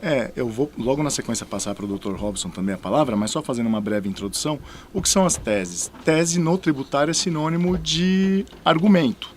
Sim. São argumentos apresentados ao Poder Judiciário no sentido de conferir legitimidade ao contribuinte para que ele possa restituir aqueles valores, compensar para frente esses valores no sentido dos impostos, dos tributos a serem pagos, a vencer, no caso. Então, assim, é de fato um mercado de muita oportunidade que muitas vezes o empresariado não tem acesso a essa informação. Existem, inclusive, no mercado muitos consultores que oferecem esses serviços, e aí que devemos, tanto nós, advogados tributaristas, quanto a contabilidade, pautado no trabalho técnico, compartilhar desse conhecimento com o empresário. Porque muitas vezes o empresário é comum, ele tem receio da exposição ao risco. Só que nós temos situações que são pacificadas e outras em que há uma certa controvérsia. Então temos precedentes favoráveis, precedentes desfavoráveis. Então eu vejo que é um mercado de muita oportunidade, pouco explorado, principalmente aqui no sul de Minas, independente do segmento, seja a indústria, seja o comércio, seja o serviço. Cada segmento tem sua peculiaridade, seus impostos de acordo com a atividade. Se eu me refiro a uma indústria, eu tenho IPI. Se eu me refiro a um comércio, eu tenho ICMS. As questões relacionadas ao serviço ISSQN. Então, assim, existe uma série de possibilidades, além de um diferencial de mercado, que é o que o Dr. Robson vai abordar aí também. E por que existe, e aí até para a gente esclarecer pro espectador de maneira geral, por que existe a tese já, vamos lá, sinal verde, vermelho, amarelo, né? A tese que já é pacificada, a tese que ainda não é. Por que essa demora de decisões, né? Por que existe modulações, né? Se eu entrei com o direito ou com uma ação antes da data X, eu volto 5 anos, se eu não entrei, eu não volto. Você consegue, eu sei que não é simples, mas resumir para nós quais são essas diferenças, até para o cara... Porque hoje as empresas, elas são talvez, dependendo do setor, elas são bombardeadas por gente oferecendo esse tipo de coisa, né? Exato. E aí o empresário fica perdido. Peraí, o que é isso, o que é aquilo, né? O que eu posso, o que eu não posso. Aí que consegue dar uma... Exato, porque qual é a estrutura do Poder Judiciário? Nós temos as cortes superiores, então temos ali o Supremo Tribunal Federal e o STJ, o Superior Tribunal de Justiça. Temos os tribunais de justiça, os TRFs e os juízes de primeira instância. Quando eu falo de matéria tributária, eu me sinto extremamente seguro quando eu já tenho ali em repetitivo de controvérsia no âmbito do STJ, por exemplo, uma decisão favorável ao contribuinte. Então, por exemplo, aquelas questões relacionadas às teses previdenciárias, limitação das contribuições de terceiro do Sistema S, aqueles 5.8 que são aplicáveis sobre a folha de pagamento da empresa optante pelo lucro real ou pelo presumido. As grandes oportunidades de teses, elas estão mais vinculadas às empresas que optam pelo lucro real e pelo lucro presumido. Existem teses para as empresas optantes pelo Simples Nacional, mas é um mercado um pouco mais enxuto. Certo. Quando eu falo sobre outro viés importante, Felipe, o que acontece? Mesmo como advogado, eu procuro esgotar a via administrativa para, no momento oportuno, judicializar, se necessário. Eu vejo que o advogado tem muito essa necessidade da judicialização e muitas vezes ela não é sequer necessária, né, Robson? Então, assim, você tem ali a exclusão do ICMS base de cálculo PIS/COFINS, com modulação de efeitos, respondendo a sua pergunta, com uma certa garantia até por conta da repercussão geral do próprio Supremo Tribunal Foi chamada de tese do século, né? Tese do século. A derrota do século. Exato. Da Receita. E que deu margem para todas as outras teses, chamadas teses filhotes, uma série delas. E aí o que acontece? E o empresário, muitas vezes, por falta de conhecimento, às vezes ou até mesmo mal assessorado, judicializa uma questão que é extremamente pacífica. Pela jurisprudência, pela doutrina. Então, assim, e isso é muito comum. Né? Então, acho que o papel dos profissionais da área do direito, da área da contabilidade, é trazer esse proveito econômico para a empresa com toda a responsabilidade. Então, eu tenho, por exemplo, ali, outra tese previdenciária, não incidência das contribuições previdenciárias sobre verbas indenizatórias. Poxa, um exemplo, questão dos 15 dias de auxílio-doença, salário-maternidade, vale-transporte, o aviso prévio indenizado. Tenho já um posicionamento das cortes superiores que favorecem o contribuinte poder, inclusive, restituir esses valores de forma administrativa. Entendi. Só que eu tenho o que acontece, que é comum, estamos falando de Brasil. Lá em 2020, nós tínhamos um posicionamento do STJ favorável ao terço de férias. Subiu para o STF hoje entende, tem uma decisão que é desfavorável. Entendi. Qual que é o papel dos profissionais da área? Compartilhar isso com o empresário, porque, em suma, a tomada de decisão é do empresário. O papel do profissional da área é apresentar as possibilidades, os riscos, e se ele entender de uma forma mais arrojada que é viável, avança. Caso contrário, não. E aí nós temos um diferencial de mercado que o Dr. Robson vai poder deliberar em relação ao tema contigo. Mas, para a gente concluir, podemos dizer, então, que se um determinado assunto já foi esgotado na justiça, já foi chegado em última instância, Sim. E ele foi discutido, por mais que a lei ainda não tenha alterado, o contribuinte já pode fazer uma revisão a nível administrativo. Sem dúvida, e aí que entra o seu trabalho, o meu trabalho. Nós entramos, inclusive, com a emissão de parecer técnico-jurídico ratificando as operações da contabilidade. É efetivamente um trabalho feito a 4 mãos. Inclusive, já fazemos isso no dia a dia, né? Com alguns clientes que pertencem à nossa carteira. Então, assim, é algo importante, a informação não chega até o empresário por uma questão óbvia, envolve a arrecadação. Claro, então o fisco não dá publicidade, não vai divulgar, a isso. E é por isso que é importante o papel da contabilidade, do MCK, no sentido de apresentar com muita responsabilidade esse produto para o empresariado. Então, beleza. Então, eu fiquei quietinho em casa, não entrei com processo. Alguém entrou com processo, alguma DI, sei lá. Chegou a nível de última instância e foi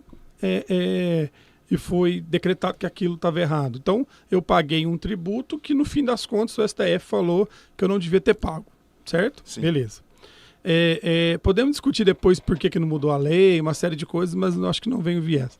Nesse sentido, eu não entrei, eu não pedi nada, eu vou fazer a nível administrativo. Qual que é o período que eu tenho para poder fazer essa ressarcimento? Em regra, são 60 meses a serem restituídos ou compensados, que equivale a 5 anos. Entendi. Né? Esse é o prazo, regra, 5 anos. Isso porque eu estou fazendo a nível administrativo. Administrativo ou judicial. Certo. Só que quando você judicializa a depender da forma, por exemplo, se houve uma judicialização antes da modulação de efeitos, que é o caso que nós vamos compartilhar. Entendi. Por exemplo, um processo judicial, houve a judicialização desse processo em 2003. Certo. A questão da exclusão do ICMS base de cálculo PIS e COFINS foi definida pelo STF em 2020. Houve toda aquela discussão entre 2019 e 2020. Entendi. Havia muita dúvida, inclusive, se seria o ICMS próprio destacado na saída. Né? Já houve a consolidação do próprio STF no sentido de são as notas fiscais do ICMS saída, destacado na saída. Então, o que acontece? Lá atrás, se o contribuinte ele tem a oportunidade de judicializar a questão, ele interrompe o prazo prescricional, ou seja, ele pode buscar, ele estende o prazo de recuperação além dos últimos 5 anos. Ou seja, se eu judicializei e o negócio ainda não estava pacífico, exato. Entendeu? Exato. Aí eu saio na frente, eu tenho os últimos 5 anos da data da judicialização. Exato. E aí, então vamos voltar na tese do século, na tese do PIS/COFINS. Se eu não me engano, foi abril de 2017 que foi a decisão e a modulação. O que é modulação? Isso. Março de 2017, isso. Foi o que acontece. Em 2020, houve o entendimento do STF, foi quando ele modulou o efeito. O que seria a modulação de efeitos? É restringir um determinado lapso temporal. Então, por exemplo, daquele período para trás, ele poderia recuperar. E aí foi dessa forma. Então, por exemplo, de 2022 até março de 2027, março de 2027 para frente, março de 2022, dão ali os 5 anos. Se você não optou por essa recuperação, esse crédito vai prescrevendo, você perde o direito a recuperar esse valor. Entendi. Então, ou seja, o STF ele modula, por quê? Porque ele entende que os impactos financeiros para o fisco são impactos que não são suportáveis. Então, é uma forma dele restringir, aliviar também, pôr pano quente e etc. Entendi. Exato. Só que quem entrou com a ação antes da modulação, esse cara não está sujeito à modulação, é isso? Ele sai na frente. Ele sai na frente. Ele sai na frente. E aí é que entra esse diferencial de mercado. Então, gente, pra gente vocês entenderem isso. Então, existem discussões tributárias que são judiciais. Essas discussões judiciais, na hora que elas são pacificadas, vamos dizer assim, na hora que elas chegam em última instância, a hora da decisão de última instância também é definida uma modulação. Então, se essa decisão for modulada, quem não entrou na justiça só pode pedir a revisão daquela data da modulação em diante. Quem entrou antes da data da modulação, ele pode retroagir 5 anos da data que ele entrou. Exato. Certo? Perfeito. Beleza, show de bola. Então, entendido. Agora eu quero ouvir o Robson. Parece que ele tem uma solução para essa modulação, né, Robson? Uma solução para modulação. Bom, é uma mágica. Isso, né? É uma mágica, né? Então, assim, a gente vai contar a mágica, mas tem que contar como que faz a mágica. Né? Nesse caso, o mágico, ele só faz a mágica e é assim que ele lucra, né? Mas no caso da assessoria jurídica e contábil, você tem que contar como que faz a mágica. Mas antes de contar a mágica, eu vou tomar a liberdade de voltar um pouquinho até na pergunta que você fez e tirar um pouquinho do juridiquês, né? Porque a gente sabe que o canal, né, muitos empresários, então a gente tem que tentar tirar um pouquinho, porque quando a gente fala o juridiquês, a gente fala até pra uma outra língua. Eu falei alguma bobagem, né? Também. Não, mas vamos lá. A gente tem que, para contar a mágica, a gente tem que entrar em aspectos bem conceituais. A primeira situação é prescrição. Estamos falando aqui, prescrição. Mas o que é prescrição? Prescrição é a perda do direito pelo decurso do tempo. Certo. A gente aprende na faculdade, no primeiro ano, talvez nas primeiras aulas, que o direito não socorre quem dorme. E essa máxima... Boa, direito não socorre quem dorme. E isso vale tanto para o Estado contra contribuinte, quanto o contribuinte contra o Estado. Até criminalmente, né? O Estado, se ele não conseguir punir um criminoso dentro de um determinado período de tempo pré-determinado dentro do Código Penal, o Estado perde o direito de punir, de processar né? Porque como se o Estado fosse, olha, fui ineficiente, não posso mais te punir. Então isso acontece em todas as instâncias, na área civil, tributária, e a gente tem prazos que são regras gerais. Na área tributária, especificamente, a regra geral sempre são 5 anos. Então eu tenho 5 anos para cobrar do fisco qualquer coisa, e quando eu entrar, eu só posso cobrar os últimos 5 anos. Da mesma forma, o fisco também ele só pode entrar contra o contribuinte em até 5 anos, para cobrar os últimos 5 anos, né? E então esse é o conceito inicial. Isso é prescrição, é a perda do direito, do exercício do direito pelo decurso do tempo. E aí o que acontece? Quando nós falamos em teses, eu particularmente, não sei se o Dr. Bruno concorda, eu gosto de utilizar essa expressão, tese de prateleira. Porque nós temos o jurídico, né? Quem tem um departamento tributário, um departamento jurídico tributário, quem tem uma assessoria jurídica tributária, sabe que aquele tributarista vai dar uma assessoria personalizada. Vai entender o modelo de negócio dele, vai ver aonde que ele está situado, onde que estão as operações, e vai tentar buscar ali oportunidades, e dali dessas oportunidades podem surgir teses personalizadas para ele. Olha, do jeito que você está aqui, onde você está, isso aqui parece que está errado. Vamos judicializar, vamos buscar administrativamente corrigir isso. Porque a legislação ela é muito ampla, né? Teve até um advogado tributarista que fez um compêndio, deu um livro, né? Botou lá em Brasília na frente, assim, um livro gigantesco, sentou em cima, né? Tinha que de escada.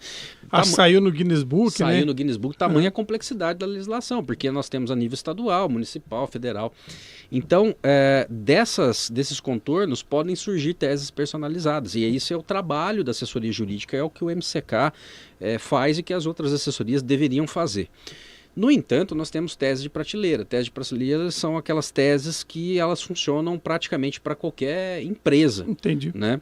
E então o que acontece? Essas teses de prateleira, elas nasceram de alguma forma, em algum jeito. Algum dia alguém parou, pensou, falou, cara, isso aqui tá errado. Isso aqui tá errado. Isso aqui, pera lá, pá, ICMS... PIS e COFINS, em cima do PIS e COFINS. Então, PIS e COFINS. Não, isso aqui está errado, isso aqui não pode. E esse alguém chegou e falou, vamos judicializar? Entendi. E provavelmente a resposta do cliente dele foi, não, você está louco. Eu vou ser cobaia dessa tese aqui que você inventou. Vou cutucar a onça. Vou cutucar a onça. E a gente sabe por experiência que quem judicializa algo contra a Receita, a tendência é, então vamos ver se tem mais coisa aqui que você fez errado aqui, né? Então o empresário ele sempre tem uma postura conservadora porque ele tem medo de ser fiscalizado, autuado e vir outras coisas por conta disso. Então ninguém quer entrar com uma ação para discutir uma tese que o contador maluco ou o tributarista doido pensou. Mas alguém um dia convenceu alguém para levar essa tese em discussão. Então o ICMS, PIS e COFINS, algum dia alguém judicializou. Alguém quis judicializar. E aí essa tese foi na justiça de primeira instância, recorreu e foi indo. À medida que foi chegando nos tribunais e foi tendo decisões favoráveis, os outros, opa, eu também vou entrar. Também quero. Eu também quero. E vamos indo. Vamos. Nossa, lá tá no STJ. O STJ votou favorável. Vamos. Tá lá no STF. E o STF tá lá julgando favorável. Virou jurisprudência. Vamos judicializar. Só que aí chega num momento em que o STF fala, cara, tem muita ação aqui. Parou. Vou julgar uma. Entendi. E o que eu fizer, eu vou dar repercussão vai valer pra todos. Geral. Entendi. E modulação dos efeitos. Quando a gente fala modulação dos efeitos, a gente não pode restringir somente na questão do prazo. A gente tem que pensar na questão de quantitativo, valorativo, temporal. Entendi. Então a sua decisão vai valer para os demais. Mas quem chegou primeiro, ele tem já um direito adquirido pelo tempo que ele entrou e o que ele requereu. Entendi. Então é assim, quem entrou antes bebeu água limpa. Nós estamos falando aqui o ICMS, PIS e COFINS como um exemplo, mas isso aconteceu com todas as teses de prateleira, né, que eles são aplicadas. E né? no caso do ICMS, PIS e COFINS, a data foi março de 2017. Isso. Então quem entrou com a ação pós-março... Uma situação... ficou sujeito à modulação, ou seja, retroagiu só até março. Exato. Quem entrou com a ação antes de março ganhou 5 anos para trás. Prescricional, exatamente. Beleza. E aí que surge o grande barato, né? Que é um produto que eu nós lembro, temos. só para contribuir, que no dia que ia ter a votação, uns 2 dias antes, acho que foi divulgado, eu liguei para vários clientes, nossa, todos que eram da carteira na época, falou, Vambora. entra com a ação, corre aí, procura teu advogado, porque vai decidir e você vai garantir os últimos 5 anos. Exatamente. E aí que vem a situação, né? A gente, justamente por passar por essa situação de criar teses, entrar e a empresa ficar reticente, nós começamos a pensar o seguinte, falei, poxa, mas pera lá, os meus clientes estão todos com medo de entrar com ação, né? Eles têm medo de se expor ao fisco, tem que pagar custas e se perder ainda tem que pagar sucumbência e ficar marcado pelo fisco. Como é que eu vou fazer ele entrar com essa ação? Porque o barato é ele entrar antes, quando ninguém entrou, né? Ele ser o primeiro. Ele acreditar, apostar. Ele acreditar e apostar. E aí a gente teve uma sacada foi o seguinte, poxa, e se eu botar esse cara dentro de uma associação? Eu vou pegar, vou jogar ele dentro de uma associação e vou falar para a associação, cara, eu vou trazer uns 100 empresas aqui, porque eu vou entrar com uma ação para elas. Você deixa eu entrar com a ação para você? Uma ação coletiva. Uma ação coletiva. E aí a associação, pô, você vai trazer 100 aqui para mim?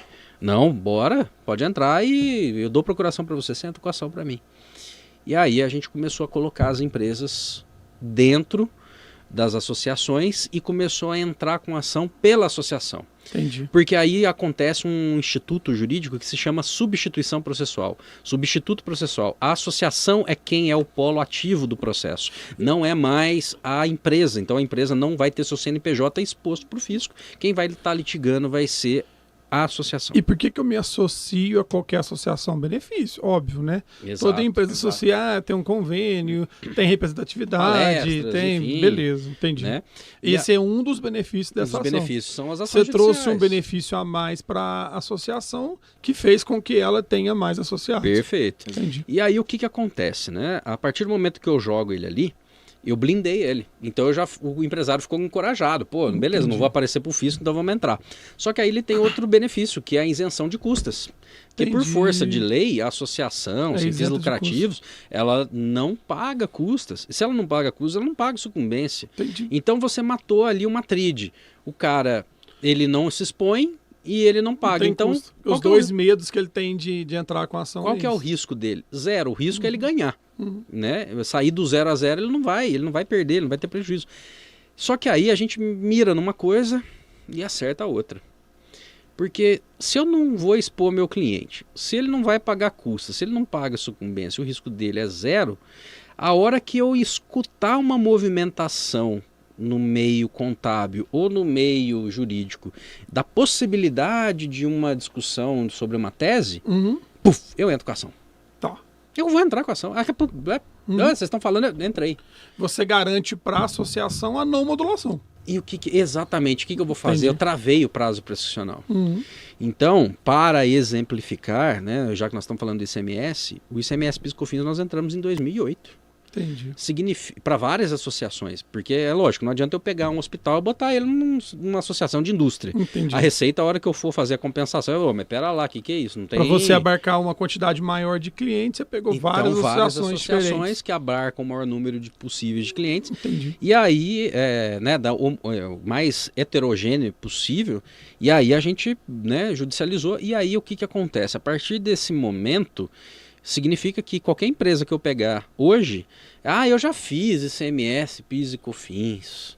Já pedi administrativo. Fiz o ISS, meu advogado fez para mim, tá. Mas ele fez quando? Ele fez em 2019. Então você recuperou até desde 2014. Mas ele entrou, tá. Beleza. Eu posso recuperar para você desde 2003. Então eu... Peraí, mas eu consigo me associar agora e retroagir esses efeitos? Exatamente. Em 2009, houve uma discussão a respeito disso, envolvendo Entendi. sindicatos.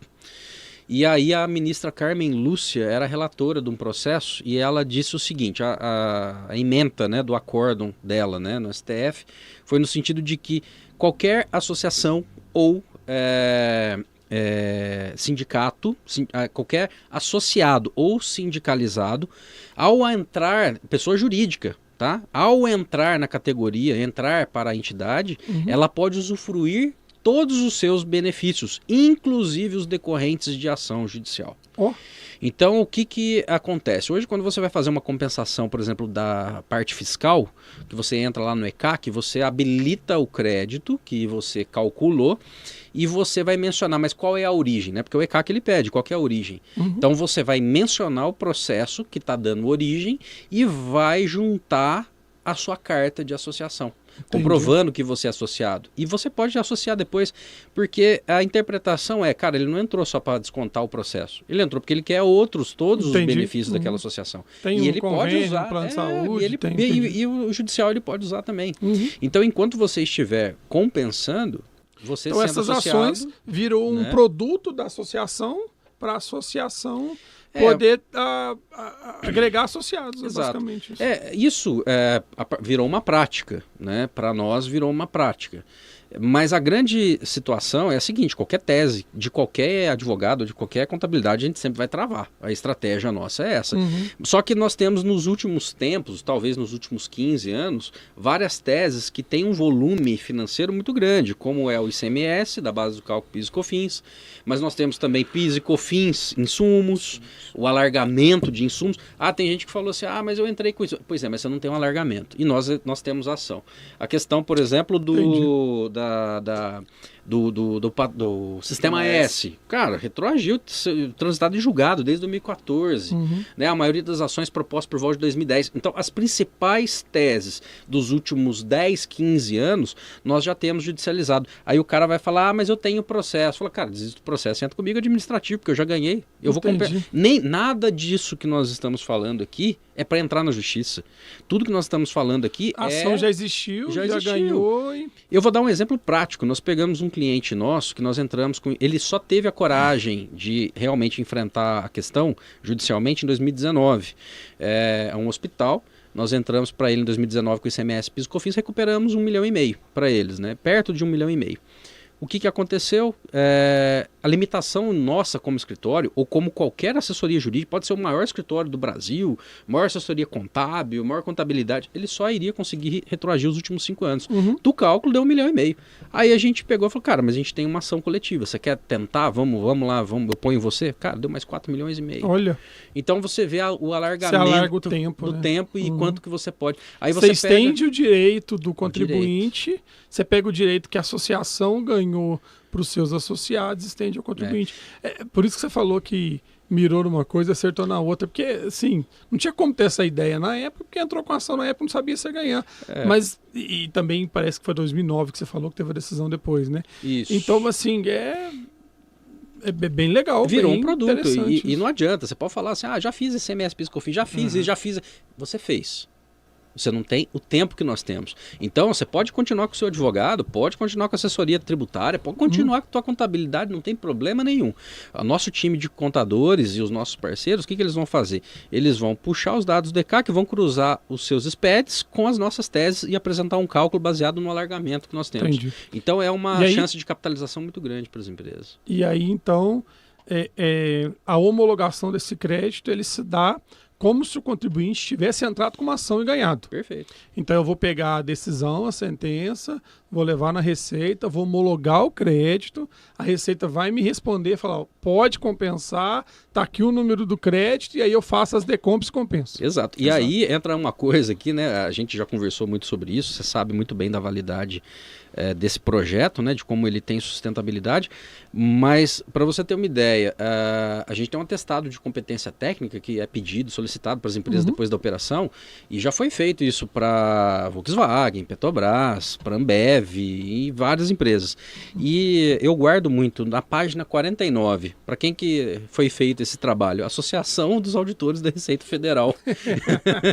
Então, você fala assim, poxa, os caras fizeram esse trabalho para eles. Os auditores da Receita Federal, que eles vão falar que está errado, entendi, né? Que faz errado, bacana, então não tem. Bacana. O empresário que está nos ouvindo, né, fica aí uma oportunidade de recuperação de crédito extremamente interessante. E aí, para procurar vocês, redes sociais? Quais são as redes sociais de vocês? A gente está no Instagram, né, no @MCK Advogados, no LinkedIn também, né, LinkedIn.com/MCK Advogados, e no nosso site www.mckadvogados.com.br. né, .mckadvogados.adv.br, e lá tem todas as informações, todo o produto, nosso vídeo institucional, a gente explica, a gente tem muito conteúdo sobre essa situação também, desse que a gente vende como um produto, e o mais legal também desse produto, inclusive, Felipe, é que ele é um produto que é desvinculado, então a empresa, o empresário, ele não paga para ver, então Entendi. ele não precisa assinar um contrato com o escritório, não precisa ser cliente do escritório, ele simplesmente confere para nós uma procuração eletrônica, a gente devolve para ele os cálculos e depois ele decide se ele quer ou não fechar para compensar ou não. Entendi. Olha que bacana. E esse mercado de revisão tributária, de teses tributárias com a reforma, vocês acham que ele vai acabar? Catapultar. Vai ter muito. Vai catapultar. O que vai surgir de tese decorrente disso. Eu também penso assim, porque tem muita coisa. É claro que a gente não viu ainda as normas que vão regulamentar, mas a PEC deixou muito buraco, na minha opinião, muita coisa. Crédito de PIS e COFINS, saldo credor não tem onde compensar, saldo de IPI não tem onde compensar, ST que eu paguei do estoque não tem o que fazer com eles. Muita coisa ficou um buraco. Assim, eu acho que vai gerar discussões. Nós estamos falando de ICMS, PIS e COFINS agora, em 2023, que modulou em 2019, 2017. Mas enfim, mas isso aí já está desde 1966. Então, olha só, os resquícios. O problema é que vai ser o seguinte, daqui 80 anos vai estar surgindo teses ainda em decorrência dessa mudança. Tem razão. Só que o mais importante que vai acontecer é igual na época da URV, né, que surgiu, que teve uma transferência e surgiu muita coisa, vai surgir agora com esse período de transição. Esse período de transição vai surgir muita tese. A lei do PIS/COFINS é de 2002, A gente está em 2023 discutindo uma tese de PIS/COFINS. Então, nesse ponto eu concordo, porque essa virada agora tem até 2032 a transição. 2033 já é reforma full, vamos pensar assim. Mas ainda vai ter discussões que, sei lá, 2040, 2045, nós vamos estar discutindo um tributo que talvez foi pago a maior na virada da PEC. É bem pontuado, não tinha pensado por essa visão, né? Então, ou seja, esse mercado, vamos dizer assim, né? Essa oportunidade para o contribuinte ainda vai continuar existindo. Sem dúvida. Inclusive novas teses surgiram. Novas teses, é isso aí. Bruno, Robson, nosso tempo já estourou. Muito bom discutir assunto tributário, assunto empresarial, né? Nosso lema na contabilidade é gerar economia em conformidade para os nossos clientes. Então, toda discussão que possa gerar alguma economia, desde que seja em conformidade, a gente sempre endossa. Então, é muito bacana sempre discutir isso. Muito obrigado pela participação de vocês. Sucesso à MCK, né? Que vocês continuem traçando esse caminho, traçando essa história, né? E que continue sempre atendendo bem seus clientes e tendo a manutenção dos clientes, né? Porque isso é importante para nós. Sem dúvida. Tem que deixar a porta da frente aberta e a de trás fechada, né? É isso aí. E que a nossa parceria também, viu, Felipe? Eu agradeço pelo convite, pela oportunidade de falar sobre tudo isso e que a nossa parceria só floresça, cresça e a gente tem essa reciprocidade de entender, igual você falou, gerar economia em conformidade. O trabalho nosso é fazer conformidade. Né? Então, isso aí. A gente quer somente semear isso e trazer isso para o maior número de pessoas possível, né? Bacana demais. Beleza? E que a gente fique pequeno, né? Perto de vocês e vocês têm que procurar um parceiro maior. Brincadeira. Não, nós vamos fazer um M&A. Vamos fazer um M&A, fusão. Não, brincadeira. Então, obrigado mesmo, viu? Eu sei que o maior recurso de cada um de nós é o tempo. E vocês despenderam um pouco de tempo. O celular deve estar vibrando aí. Eu sei porque o meu tá, né? Mas isso é um recurso valioso, né? Que a gente disponibiliza. Muito obrigado mesmo. Valeu, Felipe. Pessoal, então, encerramos agora mais um episódio do Contabilidade Cash. Lembrando que esse episódio vai estar no Spotify, vai estar no YouTube. Curtem, compartilhem, né? Mande para os amigos, mande para o empresário, manda para alguém que tem uma tese lá que talvez não tenha aproveitado, né? Vamos divulgar essa informação, porque informação é dinheiro, né? E o objetivo nosso aqui nesse podcast é poder levar informação ao empresário. Bacana. Até a próxima.